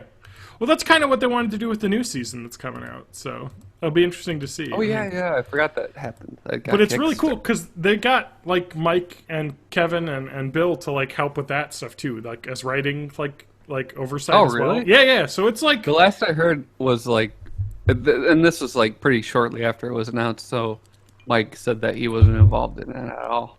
But maybe that was like a long time ago. no, they definitely are like joining together. Like they're pimping the That's- new that's MST3K season on Rift Tracks, and the MST3K people are pimping Rift Tracks. It's like, hey, if you like MST3K, check out Rift Tracks, and like That warms my cold black heart so much. And apparently, a lot of MST3K episodes are available on Rift Tracks now as well. So it's kind of like they're sharing the love together. So I'm happy that there wasn't a rift, by the way. If anyone wants to like think of that, it was just It seemed like it though. Joel just was done. He was like tired of doing the show, and he was like, I'm gonna leave. And then after Joel left, then Trace Bellew and Frank Conniff both left, and they did. I mean, Trace Bellew, the original Mad Doctor, he worked on America's Funniest Home Videos for quite a long time as one of the video like producer people, like finding videos and stuff and writing like the gags, like So Aaron says that holy shit, Mike Nelson was born in St. Charles, Illinois. Yeah, they're all from this area. They're like Joel was from Stoughton, Wisconsin, or something like that. Yep, Mike Nelson. Like, did they all meet up at like University of Stout? No. Well, yes. So Mike Nelson is younger, but Mike Nelson went to UW Stout and had pursued theater, and then I think I don't remember how it exactly started, but he went to up because I guess he had heard of Joel or knew Joel and was like, let's go do this thing. And they originally filmed it in Minneapolis, for a long time. it was Minnesota Community Access TV for a long time. Sorry, the Best Brains Inc., where they filmed all the episodes, even for the whole run, was in Minnesota, like in Minneapolis. So, like, it's a Midwestern built show, which is why I was originally reticent at the Kickstarter, because I was like, they're getting all these Hollywood types to join in. And I was like, well, this was a made in the upper Midwest kind of thing that I treasured, but from the sounds of it, Joel won me over because he was talking about how he was like, well, the writing staff is going to be people I've met all throughout the country over the years. And I was like, okay, so you got the Middle America people in there writing, so they're just producing it in Hollywood because there's just people there to do it. Like it's where it's getting made. It's cheaper than building your own fucking studio in the middle of nowhere. So I'm looking forward to it. I'm excited. But which movie did you see? Carnival of Souls. It was just a god awful, horrible movie. And before that, they had a short about a witch learning how to bathe herself. So at one point there was this maybe 30-something Maggie Gyllenhaal-esque witch being bathed by like an 8-year-old girl. Oh boy. Fucking horrifying and terrible. Yeah. Rift Tracks is great.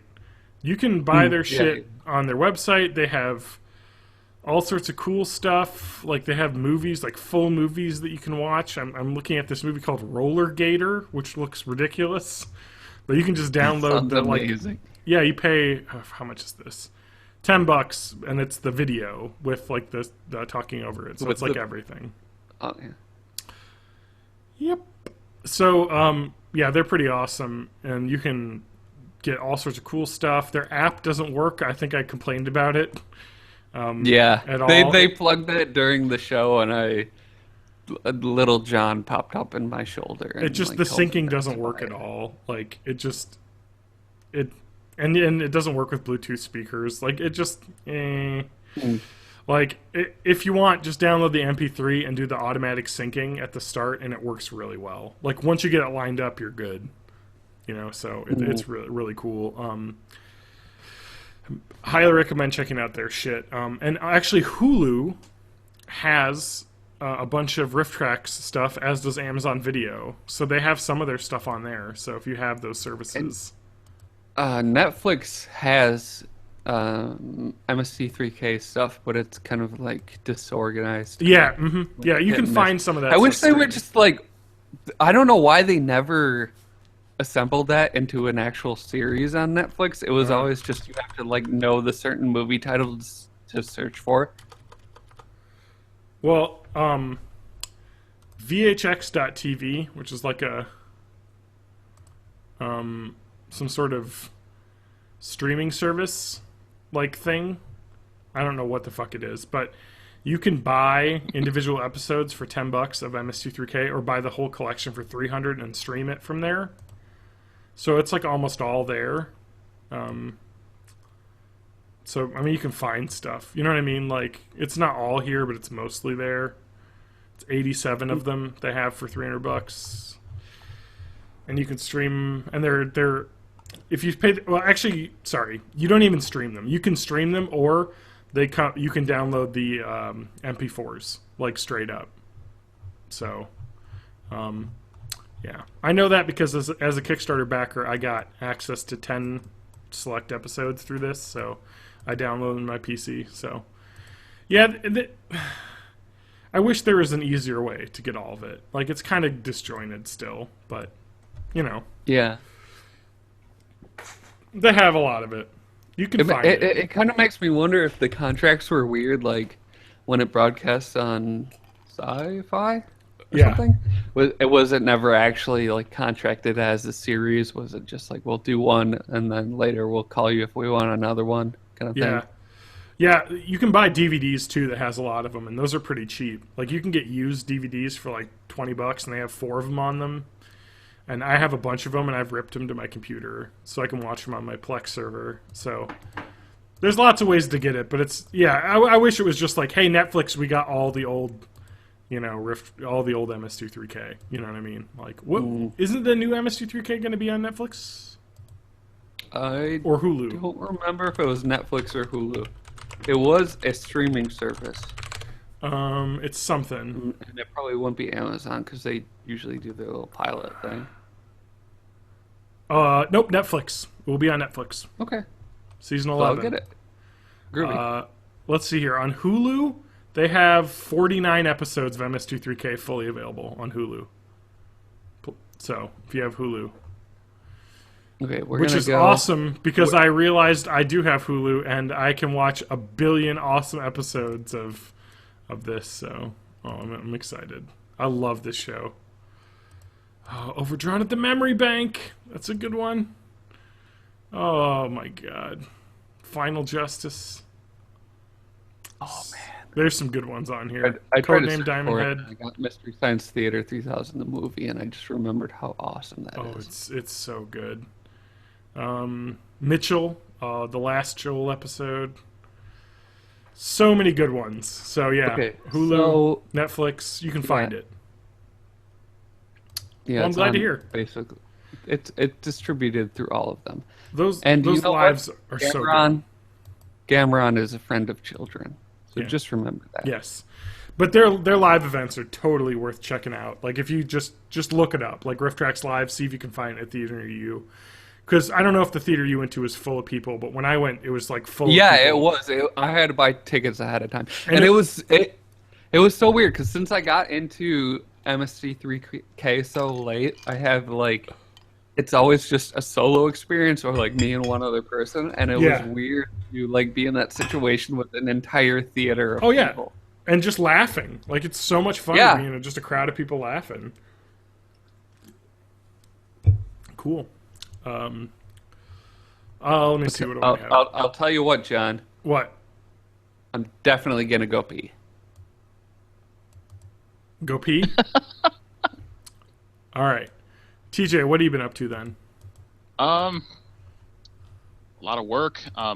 Stuff I've been mentioning. Playing a lot of Jackbox Party Pack 3. Now that I'm starting to get that to work too. That's a weird Jackbox, huh? It is a weird Jackbox. I have the original Jackbox on PS4, and I used to play that a lot. That's really fun. Yeah, I've got 1 and 2 on my Xbox One, and I have 3 currently on my PS4 because it came out 3 days early on the PS4 than it did on Xbox One because I wanted to get them all in the same spot. Drawful is like my favorite. Yeah, game. Drawful's awesome, and Drawful 2 is currently not in a Jackbox. You have to buy that separately regardless. Huh. Yeah. Well, Drawful's my favorite out of all of them. What are some of the other ones? Let's see. Let's see. So in the first one, it was You Don't Know Jack. Yeah, that's fun. That's real Drawful. good. Drawful's amazing. Word Spud is kind of boring. Yeah, I'm not a huge fan of Word Spud. Lie Swatter. Wait, which one's Lie Swatter? The one where up to like 100 people can play, and it just has like the bugs with the lies or the truth on them, and you want to swat the lies. Yeah, that's all right. Yeah. Because you're thinking Fibbage. Fibbage is awesome. Yes, Fibbage is awesome. Fibbage is a game. If you don't know what Fibbage is, because probably you don't, but Fibbage is a game where you're like, hey, you want to. Here's a fact or like a statement, and you have to come up with fake answers. Yep, and it's so fun tricking people. As a missing blank there, you can put in your fake answers, and you hope that other people will pick your answers. Oh, Jackbox Party Pack 3 has a ton of new stuff. Yes, a lot of new stuff. An upgraded Guespionage? version. Guespionage is a lot. Well, first of all, everything in Jackbox Party Packs 3 can be played with an audience of up to 10,000. Okay. And they added so much additional stuff to kind of help out to make streaming it nice. Yeah. Like extended timers because of the delay. The audience of 10,000. Okay. So Guespionage, the way that works, do you remember the old game show Card Sharks? Yes, somewhat. Okay. Well, before they chose, to figure out who gets to, work on their part of the board of, higher and lower on the cards, they would ask a question saying, how many % of this category of people would say this? And one person had to pick a percentage, and the other person had to say higher or lower than that. Okay. So in Guespionage, it's the same sort of thing, but supposedly they use their spy powers to get this information. And one person is the person who actually picks the threshold, and then everyone else can pick either higher or lower. You get points based on that and how close the original person was. Now, if you're playing with an audience and more than 5 people in the audience also choose just an answer as opposed to a percentage, instead of using the data from wherever they pulled their data source from, it pulls from the audience. Okay. So then your answer to the question is, how does the audience feel about this particular thing? How many percentage of people, will never have jelly on their peanut butter sandwich or something like that? I'm in that percentage. So the second game that's a lot of fun is Quiplash, and they have a new version of Quiplash, which is kind of the same thing as it's kind of like Fibbage, except for they just have a prompt. You do a little quip for it, and it's always 1 versus 1, and then everyone else, votes on which one was better. Murder Trivia Party. Yep. All the players are currently victims that are currently captured by a serial killer. But he's hosting a trivia night, and based on how well you do, he's going to kill everyone except for one person. And the winner is, not just whoever survives at the end, but then there's one more round where the ghosts that are still playing have the chance to take over the living person's body and escape in their place. Okay. So that one's pretty fun. There's what are the other two? TKO. T spelled T-E-E because it's talking about T-shirts. Yep. Everyone just basically makes a bunch of T-shirt designs. And then everyone just makes a bunch of slogans. And then the computer just randomly mixes them up. Oh, that sounds really fun. You might have a T-shirt from this person, and one you made, and then you might have like these slogans, and you have to pick one combination, and then you vote on the T-shirts that you guys put together. Yeah. And the funny part about that one is, as with some of the Jackbox Party Pack 3 stuff, anything that happens in game that involves creation can get saved. Yeah. And the t-shirt ones, you can actually order and get your t-shirt made and sent to you. Oh, that's pretty awesome. Yeah. And then what was the last game on there? Oh, last one's called Faking It, which is better to play in person because it involves a lot of gesturing and whatnot. Yeah. Where everyone is given a prompt, like something like, raise your hand if this particular fact. But one person gets a prompt that says, either raise your hand or don't. Try to blend in. So you have to guess who's the faker. Yes, you have to guess who's the faker. Oh, that sounds really cool. It's a lot of fun, but that's not something you could really stream properly. Yeah. Unless you've got everyone in the room. Yeah. That's pretty cool. I like their games a lot. The streaming's interesting, aspect to kind of make it like an extra set. I know that people did that with the original Jackbox Party Pack, and you could do it to some extent with streaming, but yeah, they add about 5 different things to help streamers. Number 1 is being the extended timers.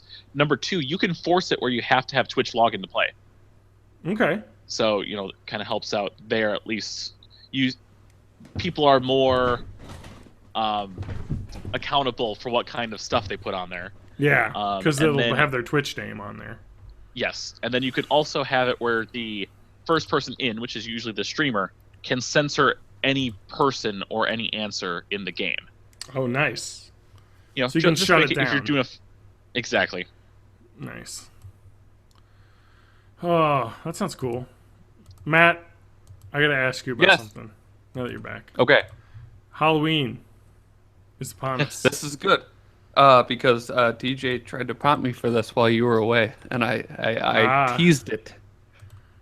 Nice. You're quite the tease. Yeah, I think we mentioned it on the show proper, right? That we're doing this Halloween special. So we went down for a ghost adventure. Yep. About a week ago, and on a Sunday. Spoiler: we're still alive. Yeah, we didn't die.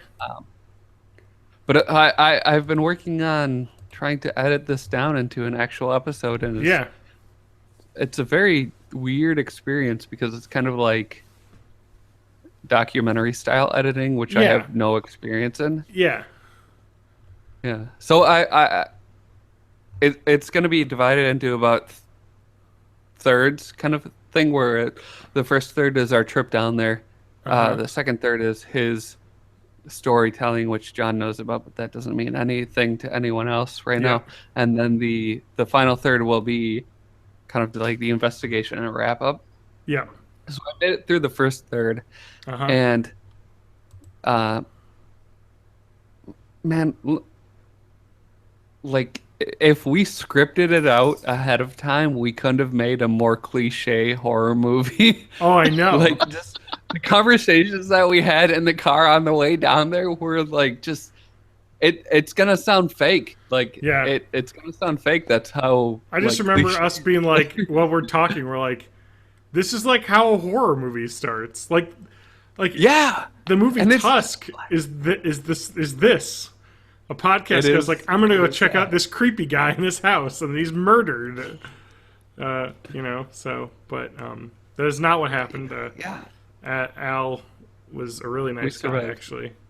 So no, and that's where I'm kind of struggling more, because when for the car ride down, it was kind of like I have this giant piece of shit rock, and I have to try and like hammer out all of the uninteresting bits, and then just whatever's left over is the statue. But with him, it's more like I want to make sure that I don't violate what's already there, and I want to like preserve it, because like, man, he's a really good storyteller. Oh yeah. And I don't, so like I need to figure out a way to edit it down for time without like destroying any of that like stories. I think honestly, if you wanted to get my advice, I would say he spent a lot of time talking about his philosophy. Like, cut that into a chunk, like condense that, and then like the stories, condense that, and then our exploration, or is exploration the third part? Exploration, and I don't think we'll have very much for the exploration part. Yeah, we kind of walked around, and we have probably a couple clips of us. We didn't really. Although I do want to mention, he called me the day after, and he said, just so you know, after you left the what is it? The electrometer thing? Oh yeah, the EMF reader. EMF reader stopped going off. Like, it just was dead the rest of the night. So we were. So they followed us. No. Oh shit! I have to get an EMF reader. He did the ritual beforehand, so we should have been safe. But this is all teasing a lot of interesting stuff. So it was pretty cool, and I think he thought of it more as, us being there as guests kind of got all the energies excited around because there were new people there. Oh, okay. Once we left, it was kind of like, all right, well, back to normal, Yeah. It's gonna be a departure of an episode, that's for sure. Because he talked a lot about his ghost philosophy, and I think we could probably condense that down quite a bit to just some basic concepts that he has, because he had a lot of stuff, and then his stories of stuff that happened in the house could be a really good section. So, I think that's to hear it. The drive down stuff was very improv-y in the editing process, and I think when I do the middle section, it's going to be more of like the transcribe everything and then figure out how to edit it later kind of thing. And that's my Saturday. Well, if it's not out for Halloween, I wouldn't kill yourself, Matt. I'm just always looking for a reason. Well, don't kill yourself.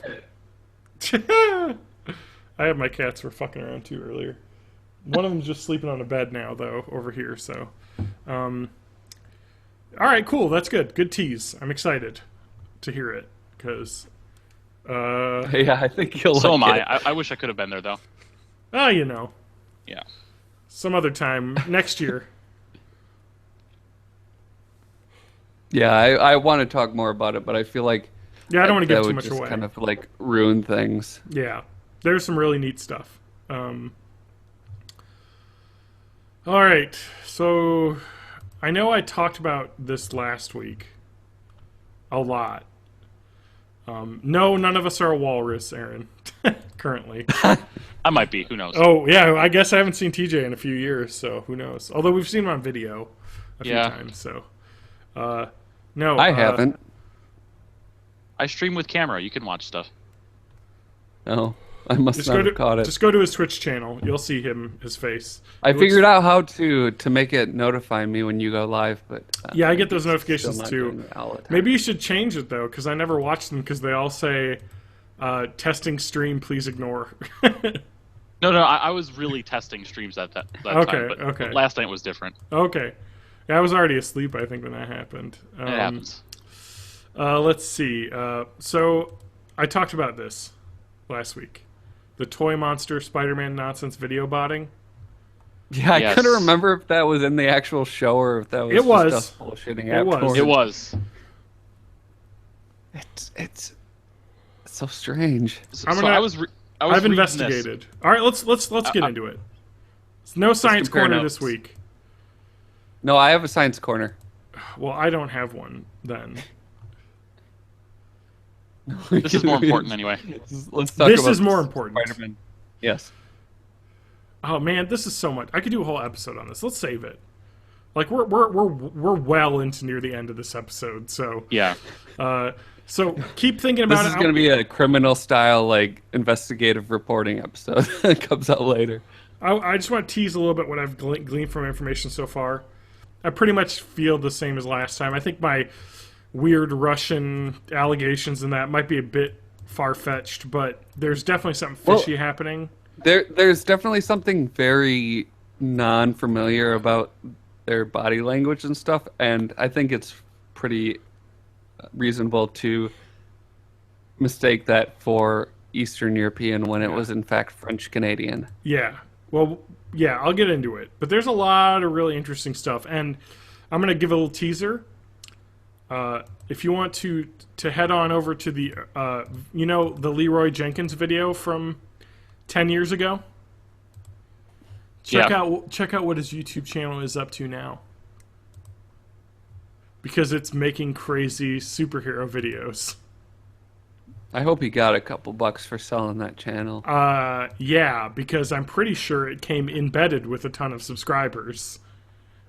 Because now, 10 years ago, Leroy Jenkins, 45 million views. 1 year ago, Toy Story Woody Disney Cars Pixar Nursery Rhymes 4, 14-minute video. One of like 30 over the last year, so. Yeah, the channel only has 21,000 subscribers, though. Yeah, it does.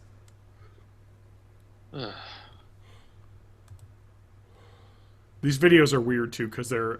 It looks like Grand Theft Auto 4, but with Disney mods. Same thing. Let me read some of the. Oh wait, never mind. I was like, let me read some of the comments, but there's no bot comments on this. Mm. Yeah, this video has 24,000 views, 93 dislikes to 21 likes, and a lot of people asking whether or not the channel was hacked. So, who the fuck knows? It's some weird shit going on YouTube, though.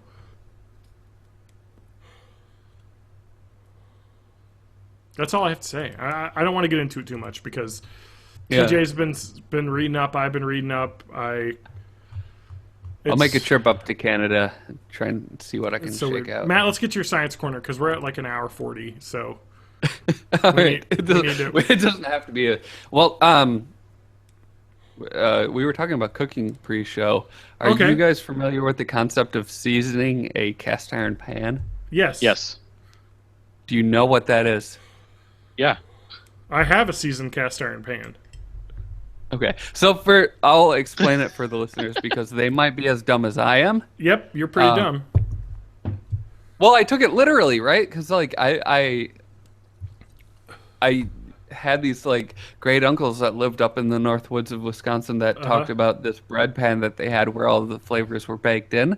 Yeah, because it had never been properly washed. So when I heard seasoning a cast iron pan, I assumed that's what it was, the flavoring kind of like seeping into it and then permeating everything that's cooked in it. That's not what it is. Seasoning is you put a thin layer of oil over the cast iron, and you bake it at a super hot temperature, and it polymerizes the oils, and then the carbon starts mixing in, and it becomes a super like plasticized, non-stick, durable surface. Yep. Yeah, it's the point where you have this like flat cast iron metal that like if you put something on, it'll just stick to it. But if you season it correctly, you could slide an egg around in it. But then I was thinking like 1900s French chefs doing this like complex chemistry without realizing what exactly was it just seemed insane to me. Yeah. That's pretty cool actually. Yeah, cuz I season my cast iron when I used to use it. I can't use it on my current range top because it's glass top and it would scratch the fuck out of it, so I can't use it. But the one that I have somewhere in storage now, to season it, I just and the baking and flavors is somewhat correct in a little bit of ways because if you season it with bacon grease, you know, there might be just a little bit of that bacon smoking flavor, you know, like stuck in the oil, but depending on what oil you use, there might be, you know, olive oil versus canola oil. But anyway, you want a really high smoke point oil because you're going to put it at 500 degrees in the oven. So olive oil is not the best choice for that. I'm trying to think of the oil that I use. Peanut oil, I think, is pretty good. High smoke point oil. What about sunflower? Sunflower might be... I'm going to look at a list right in here now and figure it out. Here we go. Safflower oil is 500 Fahrenheit smoke point. It's neutral flavor. Soybean, peanut, all very high. Corn oil, clarified butter. Sunflower is really high. Regular vegetable oil is good, but like bad is like olive oil because that's like 350 degrees. It'll start smoking. So yeah, you want the canola oil's okay. I suggest peanut oil because it's pretty flavor neutral and it's really high smoke point and it's really fine. You can find it anywhere. You basically, what I do is I just get a paper towel, like put some oil on it and then just rub the whole outside of the skillet, throw it in the oven for 30 minutes, like with a pan underneath it to catch any drips, and then Yeah. take it out, and then let it cool. Do it again. Put it in. Just do it a couple times until it's good, and then it should be good for a while. Basically, like it keeps the Yeah. season. And you have to be careful about using acids. Like you don't want to No. deglaze anything Yes. in that Well, pan. and to clean the pan, it's the easiest cleaning ever with the cast iron, because all you do is you just you can use water or not, if you want to, especially if stuff's been kind of Yeah. carbonized a little bit. You kind of have to use some water, and that'll kind of impact the season a bit. But then you can just re-season it before you store it, which is what I do, or coarse salt. Oh gosh, a Oh coughing boy, child. it's a kid. Sorry, I heard her coughing from I across was the a coughing house. child, but a minute. It's okay. No, but you grab like kosher salt, like the super coarse, like flaky salt, and you just pour a Yeah. bunch of salt on there, and then you use a paper towel to scrub with the salt, and that will not remove the season, but scrub the bits off, and then you just it's ready to go again, Or if you do water, you just throw some oil on it and throw it in the oven for an hour, and then just turn the oven off and let it sit overnight, and then it's ready to go again. Like, it's awesome. I love cast iron for making steaks and cornbread and all sorts of fun stuff. So Yeah, I've downsized a lot of my stuff in like an effort to have less stuff, and so my cooking gear is like a cast iron Dutch oven pot and a cast iron skillet listener and a Aaron, kettle. That's pretty much it. listener Aaron says he's got a 14-year season on a skillet. It's like natural Teflon. Yeah, it's awesome when you get like a really old pan that's been seasoned like tons and tons of times, where it's just as like awesome. And Yeah, dish soap is, you never use soap because it'll completely just destroy the season. Because soap, of course, is an emulsifier, so the little soap particles surround the oil and pull it off. Like when you watch those old like commercials of like soap in like soaking Yeah. a pan, and it'll just have the grease like pulling off, is basically what soap does. It just traps the fat and then pulls it off. So yeah, you don't want to ever use soap. You don't need to use soap because you just scrape everything off and then throw a little season on it and throw it back into the hot oven, and then it just keeps the season. It's great. Yeah, peanut oil, Aaron also suggests, so that's an easy one. I have a lot of peanut oil though. It's probably my favorite cooking oil, so it's good for stir fry. it's a pretty good frying oil. Yeah. I found that if you're making potato chips, sunflower oil is the best because it has like that's what all the commercial potato chips are fried in, so it kind of has that familiar flavor. But yeah, I got some peanut oil tonight, and I just fried up some sweet potatoes, and it's got a really nice flavor. Yeah. I want to talk about my science corner thing fast. Good, go. Okay. So remember the alien megastructure Yeah. that? Yes. Well, I'll talk about it quick. So It was a Dyson sphere around No. and stuff. let's talk about this. So Tabby's star, KIC 8462852, Kepler database space telescope found it and was like, this is weird. Its luminosity decreasing up to 22% at like random intervals before returning to normal. Also, its total light output has been slowly diminishing over time. So basically what I'm saying is that like Star Wars Force Awakens, like sucking the energy out of a star to make a weapon, could be happening across the universe. But no. So it's kind of hard. They don't really know how to explain the phenomena. They're like, well, some likely scenarios is maybe there's just a giant swarm of comets that is just kind of passing in front of the star every once in a while. And since they're comets, it's random, the amount of occlusion and stuff. So who knows? It could be the remnants of a planet that's been shattered by a comet and just pieces kind of floating around it. Or maybe the light output could be a Dyson sphere, a giant artificial solar array, kind of floating around the star. So basically, every single search for artificial signals, like with like SETI, basically, has turned up empty. But recently, Yuri Milner, who is a billionaire internet investor, donated a $100 million grant to have SETI take over the Green Bank Observatory in West Virginia, which is one of the largest fully steerable radio telescopes on the planet, and they're going to point it at that star for 3 days on like, what is it, billions of different radio channels all at the same time, and they're just going to get a data download from it, like just get all the radio signals they can from it over 3 days, and then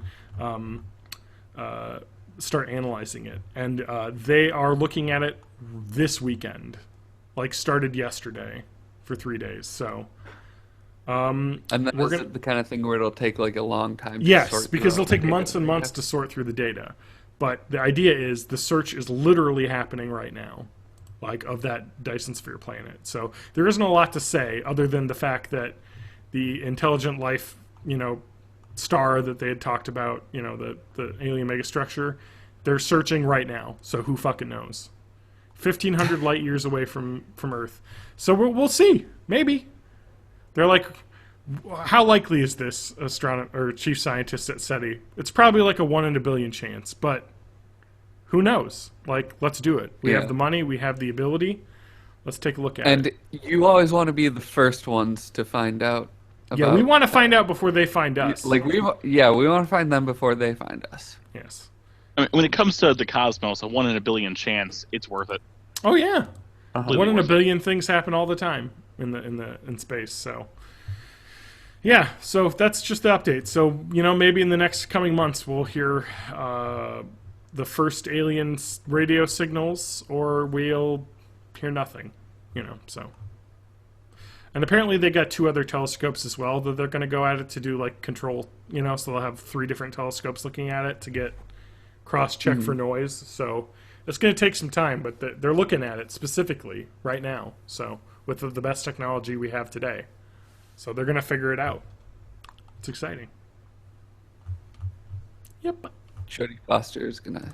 Yep. Be laying She's going in to her save us all. car with her, headphones on. That's all I feel like I read remember. another article about alien radio signals that was recently. This is mostly about Tabby's star. So that's the newest news. I mean, I thought we talked about one in the podcast. About, Oh like, well, there 4 was weeks ago. There was another weird thing that came out There about was this. like- But I too. thought it was like debunked. Like I thought we Yeah. found something, but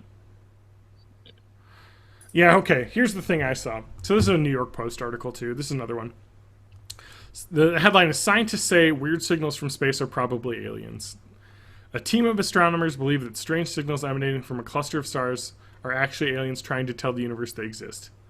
The study appeared in the Publications of Astronomical Study of the Pacific, analyzed the odd beams of light from 234 stars. They basically said that this is so. We find that the detected signals have exactly the shape of an extraterrestrial intelligence signal that predicted in previous publication, and are therefore in agreement with this hypothesis.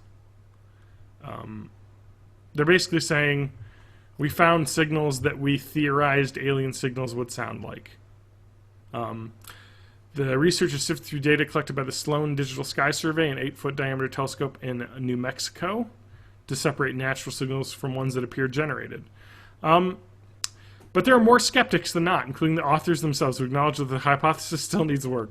Still, the data needs to be verified by at least 2 other telescopes to rule out other natural causes. So, literally, this is nothing. This is 2 astronomers saying, we looked at some signals, and they looked weird, but we also didn't do anything to remove the background noise, so we don't know. So it's like, okay, so it's literally nothing. Like, yeah. So it could have been just some fucking bumfuck in New Mexico next door with his cell phone playing some Candy Crush Saga, getting some interference on the radio. Who fucking knows? I mean, at the end of the day, aren't we all just background noise? At the end of the day, we're another day older. That's the life when you're living the poor. Damn it. On a long enough time scale, the universe itself will evaporate. Yes. Yeah, we're all just background noise. Yeah, we're all dust in the wind, as they said.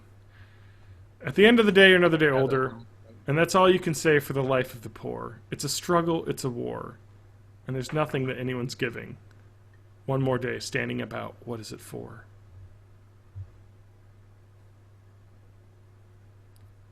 One day less to be living. At the end of the day, you're another day colder, and the shirt on the back doesn't keep out the chill. That's Les Mis, everybody. Anyway, I think that's going to do it, though. So, yeah, like Aaron said in the chat here, he says he's terrified and excited. Same here. Like, what happens? Because, like, if we find alien signals and their technology is 10,000 years ahead of us, are we just going to be zoo animals? Like, what is going to happen? Or is does like Star Trek exist on another like world and there's a space federation and we'll be safe? You know. Once we invent the warp drive. Yeah, we got to invent that warp drive. James Cromwell got to invent the warp drive, and then the Romulans will come down. Is that before or after his pig becomes the best sheepdog in the world? I think that was after. Like he retired from sheepdog, I'm sorry, sheep herding, or professional sheep herding, wherever the fuck was going on in that. Yes. What was the plot of First Contact? Oh, they had the Borg stuff too. God, that was Borg good was in there. movie. There was back in time stuff. Yeah. Geordi was stuck in the past. I think that's like the only Star Trek movie I've seen. Oh wow. First Contact, yeah. So okay, immediately watch Wrath of Khan, because yeah, I was gonna say Khan. Holy shit, that's a good movie. And then I guess there's one with whales or something. Yeah, that's a great one. I just want to say this. I went on Wikipedia for First Contact trying to figure out what the plot was, and boy, is there 7,000 paragraphs on this Star Trek article. It's a little bit too much for me to try and parse right now. But anyway, yeah. So they create the warp drive, and they basically go back in time, and the Borg are like, we're going to stop the first encounter with Earth, basically. And so they have to, like, stop it from happening. And they have to help them. It's a real cool movie. 1996. Matt, what's the website? lostinspace.com. All right, TJ, what's the website? bornintheeighties.net. Thank you. And you can contact us on the contact form. The site still exists. Bitecast@gmail.com. Partyplatypus.com if you want. That's a place you can go to. It still redirects. Bitecast@gmail.com. All sorts of awesome shit, man. Lostinspace.com is just a shitty artist page, and it has nothing to do with Joy from Friends. Also, if you're someone, Susie Harris from weboptimize.com, spelled incorrectly, please do not use our contact form to try and contact us about getting on Google's front page. That's a waste of a listener contact. I've been meaning to mention to you, I think we should try to get on Google's front page. Yeah, how do I do that? Let's call this company. I'll give them my social security number. No, you go into the meta tags and you put in Elsa, Frozen, Spider-Man, Joker. Well, Matt, if you want a real-time answer of if that worked, I put the tags for our last episode, the Underclean. Let me read the tags. Batman, Elsa, foot surgery, Frozen, Harley Quinn, Iron Man, Joker, pregnant, Spider-Man, superhero, Venom. And that was the most downloaded episode of all time of any podcast. Yes. You missed putting down in real life. Oh, you're right. Superheroes in real life. I can update it to have that. Let's see if the last episode had more downloads than normal. I'm going to look at real-time stats. It is the exact same number of downloads we always get. So, I don't know. The tags didn't work on Libsyn. It's our typical audience downloads. Which has gone up. Thanks, audience. This is the most downloaded month we've had in years, so awesome. You're a great audience. Yeah, we love you. Every single one of you. And thanks for Except watching for me. live. Wow, what a great audience. Yeah. Except for TJ. You suck. TJ does suck. Yeah, because he's going to be listening to this later. I'm not going to give him credit for this at all. I forgot to hit the belch button.